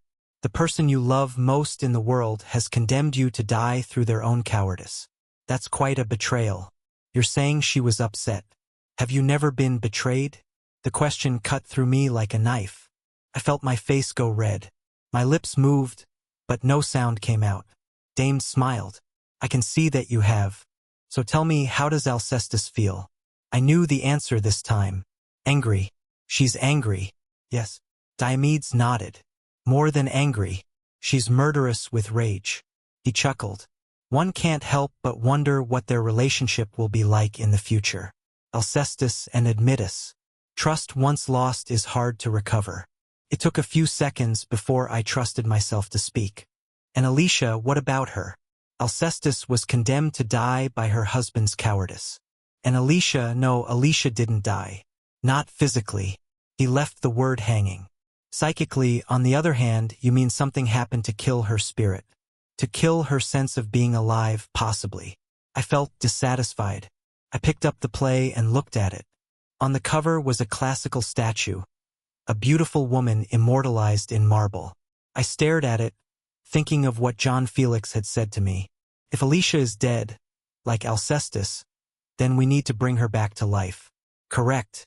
It occurs to me that if Alicia's art is her means of expression, how about we provide her with a voice? And how do we do that? How about we let her paint? Diomedes gave me a surprised look, followed by a dismissive wave of his hand. She already has art therapy. I'm not talking about art therapy. I'm talking about Alicia working on her own terms alone with her own space to create. Let her express herself. Free up her emotions. It might work wonders. Diomedes didn't reply for a moment. He mulled it over. You'll have to square it with her art therapist. Have you come across her yet? Rowena Hart? She's no pushover. I'll talk to her, but I have your blessing. Dame shrugged. If you can persuade Rowena, go ahead. I can tell you now she won't like the idea. She won't like it one bit. Chapter 24. I think it's a great idea, said Rowena. You do? I tried not to look surprised. Really? Oh yes. Only problem is Alicia won't go for it. What makes you so sure? Rowena gave a derisive snort. Because Alicia is the least responsive, most uncommunicative, I've ever worked with. I followed Rowena into the art room. The floor was splashed with paint like an abstract mosaic, and the walls covered with artwork, some of it good, most just weird. Rowena had short blonde hair, a deep etched frown, and a weary put-upon manner, doubtless due to her endless sea of uncooperative patients. Alicia was clearly one such disappointment. She doesn't participate in art therapy, I said. She does not. Rowena continued stacking artwork on a shelf as she spoke. I had high hopes when she joined the group. I did everything I could to make her feel welcome, but she just sits there staring at the blank page. Nothing will induce her to paint or even pick up a pencil and draw. Terrible example to the others. I nodded sympathetically. The purpose of art therapy is to get the patients drawing and painting and more importantly talking about their artwork, linking it to their emotional state. It's a great way to literally get their unconscious onto the page where it can be thought about and talked about. As always, it comes down to the individual skill of the therapist. Ruth used to say that too few therapists were skilled or intuitive. Most were just plumbers. Rowena was, in my opinion, very much a plumber. It was obvious she felt snubbed by Alicia. I tried to be as placating as possible. Perhaps it's painful for her, I suggested gently. Painful? Well, it can't be easy for an artist of her ability to sit and paint with the other patients. Why not? Because she's above it. I've seen her work. I don't rate her highly at all. She sucked in her mouth like she had tasted something unpleasant. So that was why Rowena disliked Alicia. She was jealous. Anyone can paint like that, she said. It's not difficult to represent something photorealistically. What's harder is to have a point of view about it. I didn't want to get into a debate about Alicia's art. So what you're saying is you'll be relieved if I take her off your hands. Rowena shot me a sharp look. You're welcome to her. Thank you. I'm grateful. Rowena sniffed contemptuously. You'll need to supply the art materials. My budget doesn't stretch to oils. Chapter 25. I have a confession to make. Alicia didn't look at me. I went on watching her carefully. I happened to pass your old gallery the other day when I was in Soho. So I went inside. The manager was kind enough to show me some of your work. He's an old friend of yours, John Felix Martin. I waited for a response. None came. I hope you don't think it was an invasion of your privacy. Perhaps I should have consulted you first. I hope you don't mind. No response. I saw a couple of paintings I'd not seen before. The one of your mother and the one of your aunt. Lydia rose. Alicia slowly raised her head and looked at me. There was an expression in her eyes I'd not seen before. I couldn't quite place it. Was it amusement? Quite apart from the obvious interest for me as your therapist. I found the paintings affecting on a personal level. They're extremely powerful pieces. Alicia's eyes lowered. She was losing interest. I persevered quickly. Couple of things struck me. In the painting of your mother's car accident, there's something missing from the picture. You didn't paint yourself in the car even though you were there. No reaction. I wondered if that means you're only able to think of it as her tragedy because she died. But in fact there was also a little girl in that car. A girl whose feelings of loss were, I suspect, neither validated nor fully experienced. Alicia's head moved. She glanced at me. It was a challenging look. I was on to something. I kept going. I asked John Felix about your self-portrait Alcestis about its meaning, and he suggested I have a look at this. I pulled out the copy of the play, Alcestis. I slid it across the coffee table. Alicia glanced at it. Why does she not speak? That's what Admetus asks. And I'm asking you the same question. Alicia, what is it that you can't say? Why do you have to keep silent? Alicia closed her eyes, making me disappear. Conversation over. I glanced at the clock on the wall behind her. The session was nearly finished.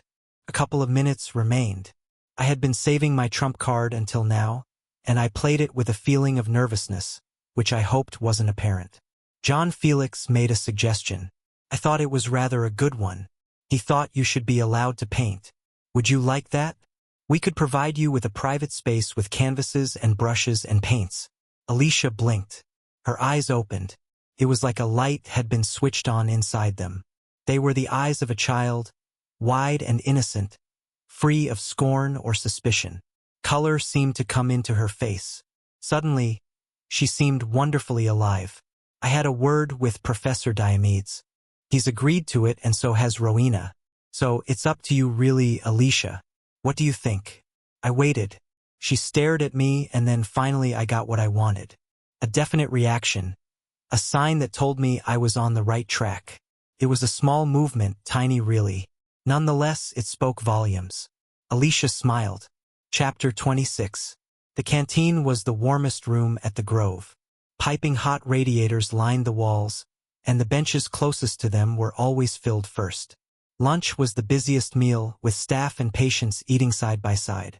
The raised voices of the diners created a cacophony of noise born from an uncomfortable excitement when all the patients were in the same space. A couple of jolly Caribbean dinner ladies laughed and chatted as they served up bangers and mash, fish and chips, chicken curry, all of which smelled better than they tasted. I selected fish and chips as the lesser of three evils. On my way to sit down, I passed a leaf.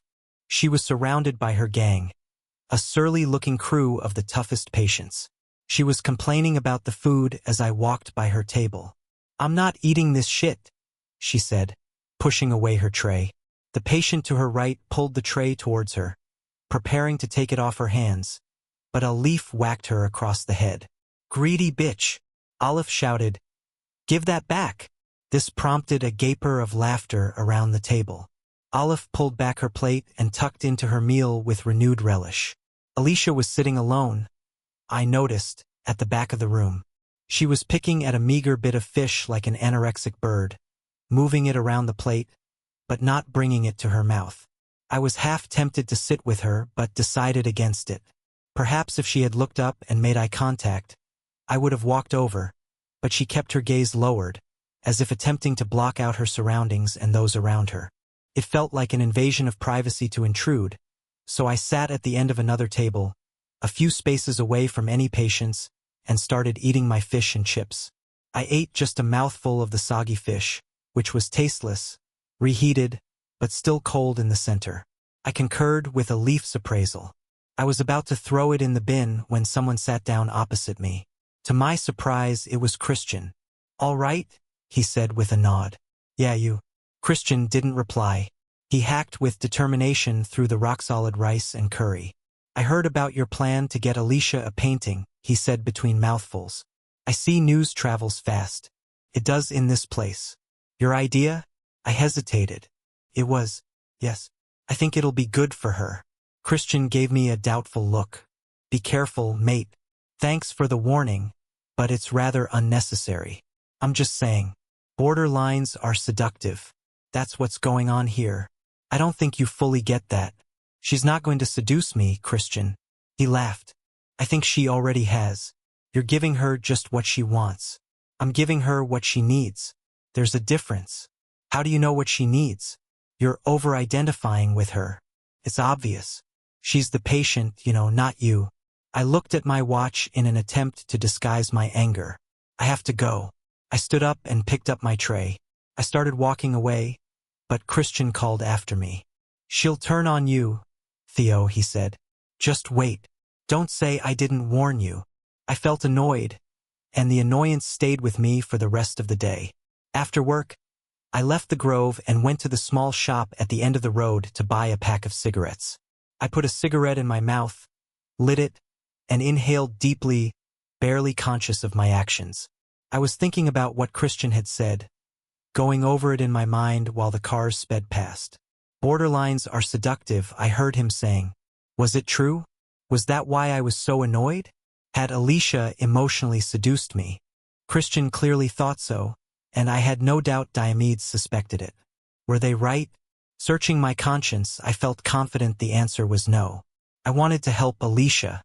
Yes, but I was also perfectly able to remain objective about her. Stay vigilant, tread carefully, and keep firm boundaries. I was wrong, of course. It was already too late, though I wouldn't admit this even to myself. I called John Felix at the gallery. I asked what had happened to Alicia's art materials, her paints, brushes, and canvases. "Is it all in storage?" There was a slight pause before he answered. "Well, no, actually, I have all her stuff." "You do?" "Yes." I cleared out her studio after the trial and got hold of everything worth keeping. All her preliminary sketches, notebooks, her easel, her oils. I'm storing it all for her. "How nice of you. So, you're following my advice, letting Alicia paint?" "Yes," I said. Whether anything will come of it remains to be seen, or something will come of it. You'll see. All I ask is you let me have a look at the finished paintings. There was a strange note of hunger in his voice. I had a sudden image of Alicia's pictures swaddled like babies in blankets in that storage room. Was he really keeping them safe for her, or because he couldn't bear to let go of them? Would you mind dropping off the materials to the grove? I said. Would that be convenient? Oh, there was a moment's hesitation. I felt his anxiety. I found myself coming to his rescue. Or I can pick them up from you if that's easier. Yes, perhaps that would be better, he said. John Felix was scared of coming here, scared of seeing Alicia. Why? What was there between them? What was it that he didn't want to face? Chapter 27. What time are you meeting your friend? I asked. 7 o'clock after rehearsal. Kathy handed me her coffee cup. If you can't remember her name, Theo, it's Nicole, right? I said with a yawn. Kathy gave me a stern look. You know, it's a little insulting that you don't remember. She's one of my best friends. You went to her going away party for __ sake. Of course I remember Nicole. I just forgot her name, that's all. Kathy rolled her eyes. Whatever, pothead.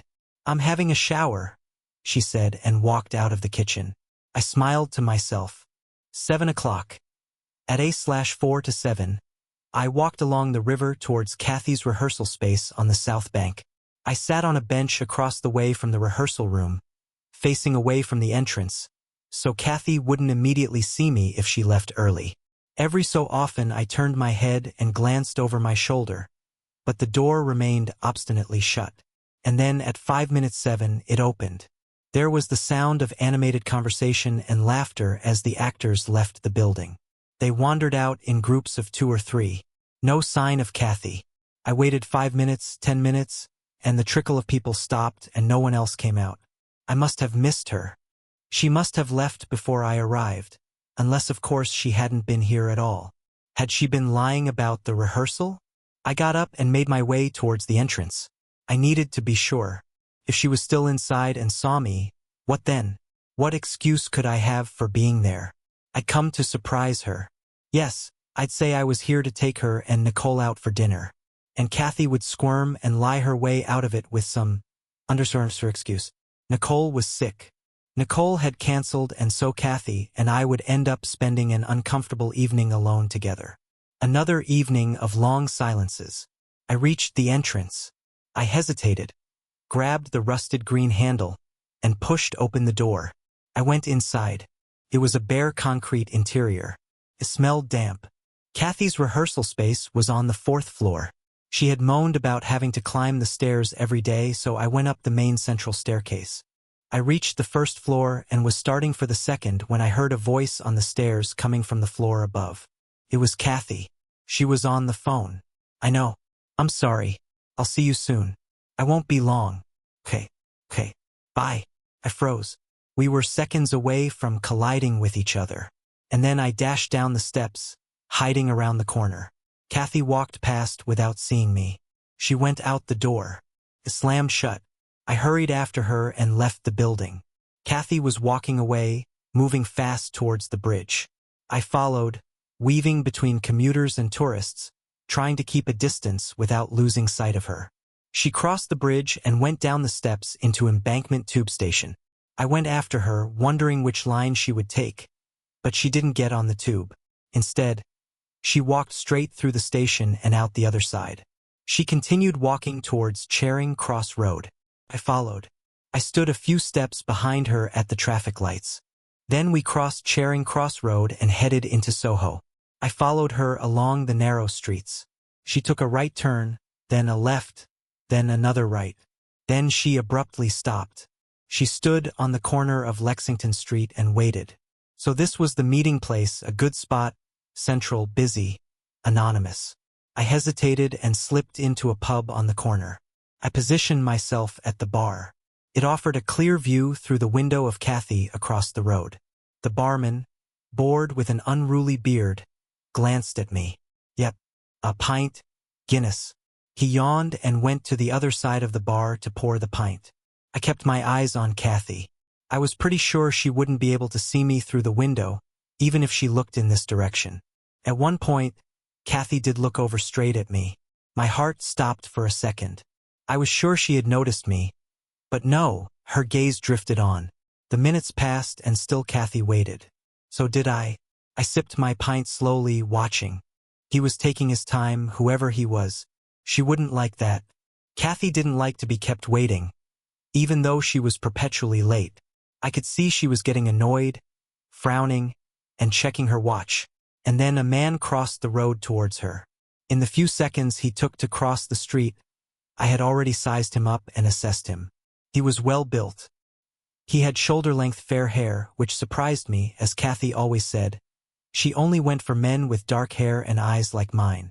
Unless, of course, that was another lie. But the man walked right past her. She didn't even look at him. Soon he was out of sight, so it wasn't him. I wondered if Kathy and I were both thinking the same thing. Had she been stood up? And then her eyes widened. She smiled. She waved across the street at someone out of sight. At last I thought, it's him. I craned my neck to see. And to my surprise, a tardy-looking blonde, about 30, wearing an impossibly short skirt and improbably high heels, tottered over to Kathy. I recognized her at once. Nicole. They greeted each other with hugs and kisses. They walked off talking and laughing arm in arm. So Kathy hadn't been lying about meeting Nicole. I registered my emotions with shock. I ought to have been hugely relieved that Kathy had been telling the truth. I ought to have been grateful. But I wasn't. I was disappointed. Chapter 28. Well, what do you think, Alicia? Lots of light? Do you like it? Yuri showed off the new studio proudly. It had been his idea to commandeer the unused room next to the goldfish bowl, and I agreed. It seemed a better idea than sharing Rowena's art therapy room, which, given her obvious hostility, would have created difficulties. Now Alicia could have a room of her own, free to paint whenever she wished and without interruption. Alicia looked around. Her easel had been unpacked and set up by the window where there was the most light. Her box of oils was open on a table. Yuri winked at me as Alicia approached the table. He was enthusiastic about this painting scheme, and I was grateful for his support. Yuri was a useful ally, as he was by far the most popular member of staff with the patients anyway. He gave me a nod, saying, "Good luck. You're on your own now." Then he left. The door closed after him with a bang, but Alicia didn't seem to hear it. She was in her own world, bent over the table, examining her paints with a small smile on her face. She picked up the sable brushes and stroked them as if they were delicate flowers. She unpacked 3 tubes of oils, Prussian blue, Indian yellow, cadmium red, and lined them up. Then she turned to the blank canvas on the easel. She considered it. She stood there for a long time. She seemed to enter some kind of trance, a reverie. Her mind was elsewhere, having escaped somehow, traveled far beyond this cell, until finally she came out of it and turned back to the table. She squeezed some white paint onto the palette and combined it with a small amount of red. She had to mix the paints with a paintbrush. Her palette knives had been immediately confiscated upon arrival at the Grove by Stephanie for obvious reasons. Alicia lifted the brush to the canvas and made a mark. A single red stroke of paint in the middle of the white space. She considered it for a moment and then made another mark and another. Soon she was painting without pause or hesitation, with total fluidity of movement. It was a kind of dance between Alicia and the canvas. I stood there watching the shapes she was creating. I remained silent, scarcely daring to breathe. I felt like I was present at an intimate moment watching a wild animal give birth. And although Alicia was aware of my presence, she didn't seem to mind. She occasionally looked up while painting and glanced at me, almost as if she were studying me. Over the next few days, the painting slowly started to take shape, roughly at first sketchily, but with increasing clarity. Then it emerged from the canvas with a burst of photorealistic pristine brilliance. Alicia had painted a red brick building, a hospital, unmistakably the Grove. It was on fire, burning to the ground. 2 figures were discernible on the fire escape. A man and a woman escaping the fire. The woman was unmistakably Alicia, her red hair the same color as the flames. I recognized the man as myself. I was carrying Alicia in my arms, holding her aloft while the fire licked at my ankles. I couldn't tell if I were depicted in the act of rescuing Alicia or about to throw her in the flames. Chapter 29. This is ridiculous, she said. I've been coming here for years and nobody ever told me to call ahead before. I can't stand around waiting all day. I'm an extremely busy person. An American woman was standing by the reception desk complaining loudly to Stephanie Clark. I recognized Barbie Hellman from the newspapers and TV coverage of the murder.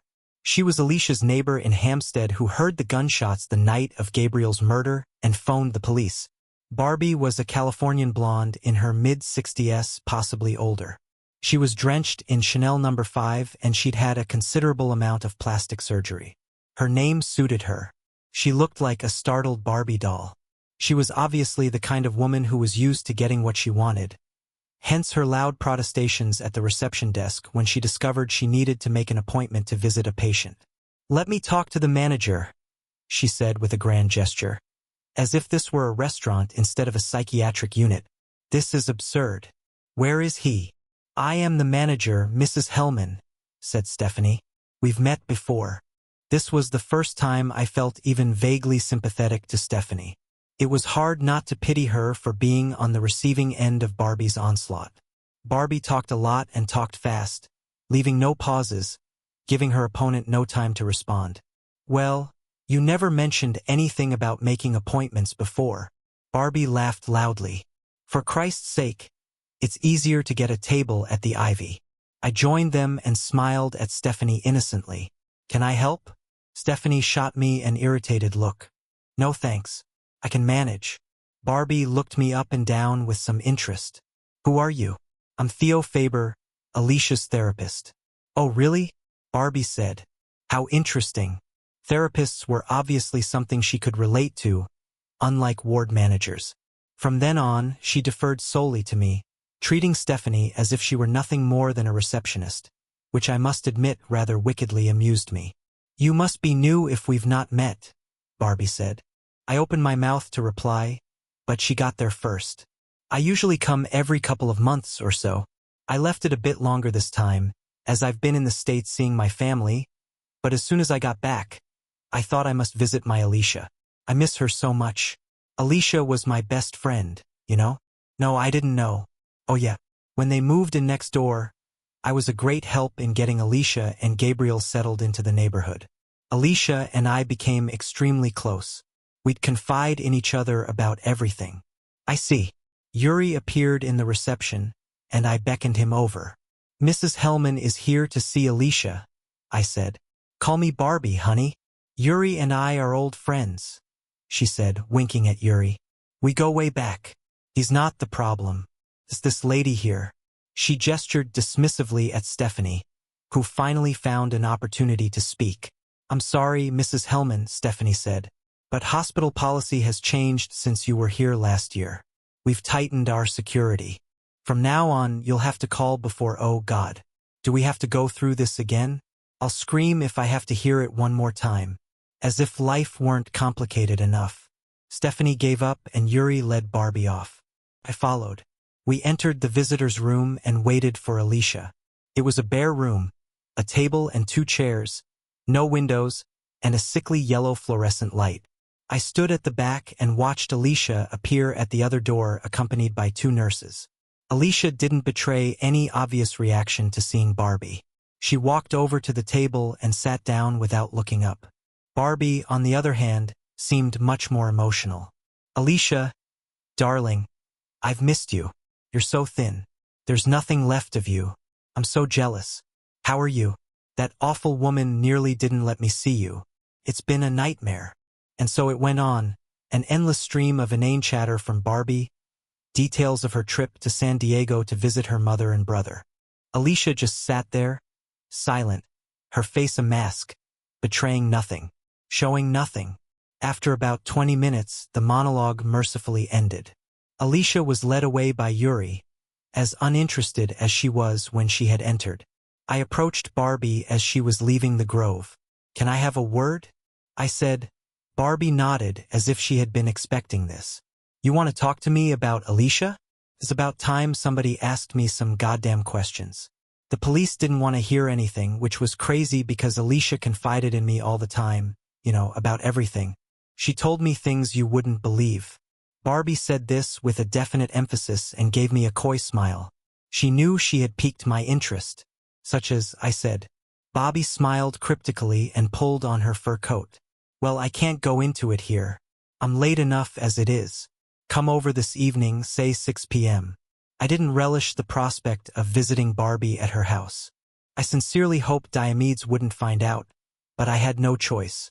I wanted to find out what she knew. I forced a smile. What's your address? Chapter 30.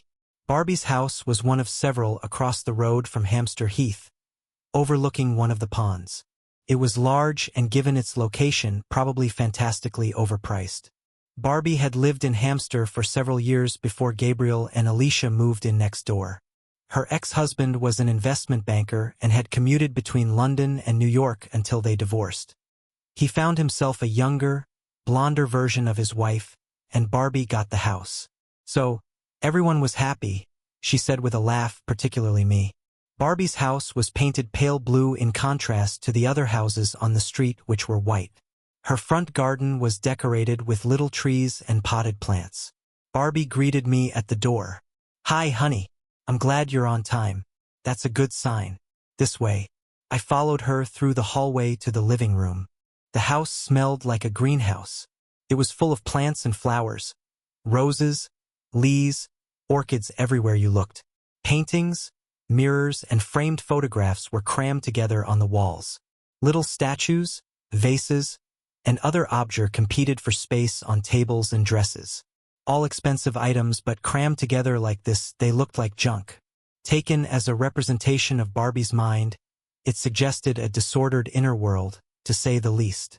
It made me think of chaos, clutter, greed, insatiable hunger. I wondered what her childhood had been like. I shifted a couple of tasseled cushions to make room and sat on the large, uncomfortable sofa. Barbie opened a drinks cabinet and pulled out a couple of glasses. Now, what do you want to drink? You look like a whiskey drinker to me. My ex-husband drank a gallon of whiskey a day. He said he needed it to put up with me. She laughed. I'm a wine connoisseur. Actually, I went on a course in the Bordeaux region in France. I have an excellent nose. She paused for breath, and I took the opportunity to speak while I had the chance. I don't like whiskey. I'm not much of a drinker. Just the odd beer, really. Barbie looked rather annoyed. I don't have any beer. Well, that's fine. I don't need a drink. Well, I do, honey. It's been one of those days. Barbie poured herself a large glass of red wine and curled up in the armchair like she was settling in for a good chat. I'm all yours, she said with a flirtatious smile. What do you want to know? I have a couple of questions, if that's all right. Well, fire away. Did Alicia ever mention seeing a doctor? A doctor? She seemed surprised by the question. You mean a shrink? No, I mean a medical doctor. Oh, well, I don't. Barbie trailed off and hesitated. Actually, now you mention it. Yes, there was someone she was seeing. Do you know the name? No, I don't. But I remember I told her about my doctor, Dr. Monks, who's just incredible. He only has to look at you to see what's wrong with you straight away, and he tells you exactly what to eat. It's amazing. There followed a long and complicated explanation of the dietary requirements demanded by Barbie's doctor and an insistence I pay him a visit soon. I was starting to lose patience. Took some effort to get her back on track. You saw Alicia on the day of the murder? Yes, just a few hours before it happened. She paused to gulp some more wine. I went over to see her. I used to pop over all the time for coffee. Well, she drank coffee. I usually took a bottle of something. We talked for hours. We were so close, So, you keep saying I thought, but I had already diagnosed Barbie as almost entirely narcissistic. I doubted she was able to relate to others except as a function of her own needs. I imagined Alicia didn't do much talking during these visits. How would you describe her mental state that afternoon? Barbie shrugged. She seemed fine. She had a bad headache. That was all. She wasn't on edge at all. Should she be? Well, given the circumstances. Barbie gave me an astonished look. You don't think she was guilty, do you? She laughed. Oh, honey. I thought you were smarter than that. I'm afraid I don't. Alicia was no way tough enough to kill anyone. She wasn't a killer. Take it from me. She's innocent. I'm 100% sure. I'm curious how you can be so positive given the evidence. I don't give a __ about that. I've got my own evidence. You do? You bet.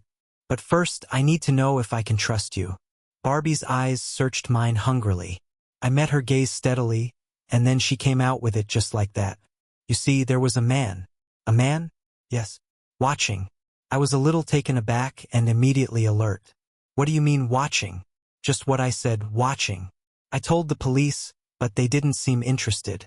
They made up their minds the moment they found Alicia with Gabriel's body and the gun. They didn't want to listen to any other story. What story exactly? I'll tell you, and you'll see why I wanted you to come over tonight. It's worth hearing. Just get on with it, I thought, but I said nothing and smiled encouragingly. She refilled her glass. It started a couple of weeks before the murder. I went over to see Alicia and we had a drink, and I noticed she was quieter than usual and I said, "Are you okay?" And she started crying. I had never seen her like that before. She was crying her eyes out. She was normally so reserved, but that day she just let go. She was a mess, honey. A real mess. What did she say? She asked me if I'd noticed anyone hanging around in the neighborhood. She'd seen a man on the street watching her. Barbie hesitated. "I'll show you." She texted this to me. Her manicured hands stretched for her phone and she searched through her photos on it. She thrust the phone at my face. I stared at it. It took me a second to make sense of what I was seeing. A blurred photograph of a tree. What is it? What does it look like? A tree? Behind the tree. Behind the tree there was a gray blob. It could have been anything from a lamppost to a large dog. "It's a man," she said. "You can see his outline quite distinctly." I wasn't convinced, but didn't argue. I didn't want Barbie to get distracted. "Keep going," I said. "That's it." "But what happened?" Barbie shrugged. "Nothing. I told Alicia to tell the cops. And that was when I found out she hadn't even told her husband about it. She hadn't told Gabriel. Why not? I don't know. I got the feeling he wasn't all that sympathetic a person. Anyway, I insisted she tell the police. I mean, what about me? What about my safety? A prowler's outside and I'm a woman living alone. I want to feel safe when I go to bed at night. Did Alicia follow your advice? Bobby shook her head. No, she did not. A few days later, she told me she talked it over with her husband and decided she was imagining it all. She told me to forget it and asked me not to mention it to Gabriel if I saw him. I don't know. The whole thing stanked me, and she asked me to delete the photo. I didn't. I showed it to the police when she was arrested, but they weren't interested. They'd already made up their minds. But I'm positive there's more to it. Can I tell you? She lowered her voice to a dramatic whisper. Alicia was scared. Barbie left a dramatic pause, finishing her wine. She reached for the bottle. "Sha, want a drink?" I refused again, thanked her, made my excuses, and left. There was no point in staying further. She had nothing else to tell me. I had more than enough to think about. It was dark when I left her house.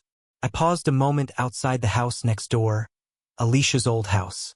It had been sold soon after the trial, and a Japanese couple lived there. They were, according to Barbie, most unfriendly. She had made several advances which they had resisted. I wondered how I'd feel if Barbie lived next door to me, endlessly popping over. I wondered how Alicia felt about her. I lit a cigarette and thought about what I had just heard. So Alicia told Barbie she was being watched. The police had presumably thought Barbie was attention-seeking and making it up, which was why they had ignored her story. I wasn't surprised. Barbie was hard to take seriously. It meant that Alicia had been scared enough to appeal to Barbie for help and afterwards to Gabriel. What then did Alicia confide in someone else? I needed to know. I had a sudden image of myself as a child, a little boy close to bursting point with anxiety, holding in all my terrors, all my pain, pacing endlessly, restless, scared, alone with the fears of my crazy father. No one to tell, no one who'd listen. Alicia must have felt similarly desperate, or she'd never have confided in Barbie. I shivered and sensed a pair of eyes on the back of my head. I spun round, but there was no one there. I was alone. The street was empty, shadowy, and silent. Chapter 31. I arrived at the Grove the next morning, intending to talk to Alicia about what Barbie had told me. But as soon as I entered the reception, I heard a woman screaming, howls of agony echoing along the corridors. What is it? What's going on? The security guard ignored my questions. He ran past me into the ward. I followed him. The screams grew louder as I approached. I hoped Alicia was okay, that she wasn't involved. But somehow I had a bad feeling. I turned the corner. A crowd of nurses, patients, and security staff were gathered outside the Goldfish Bowl. Diomedes was on the phone calling for paramedics. His shirt was spattered with blood, but not his blood. 2 nurses were kneeling on the floor assisting a screaming woman. The woman was not Alicia. It was Olive. Olive was writhing, screaming in agony, clutching at her bloody face. Her eye was gushing blood. Something was sticking out of her eye socket, plunged into the eyeball. It looked like a stick, but it wasn't a stick. I knew at once what it was. It was a paintbrush. Alicia was standing by the wall being restrained by Yuri and another nurse, but no physical restraint was necessary. She was totally calm, perfectly still, like a statue. Her expression reminded me sharply of the painting, the Alcestis, blank, expressionless, empty. She stared straight at me, and for the first time I felt afraid.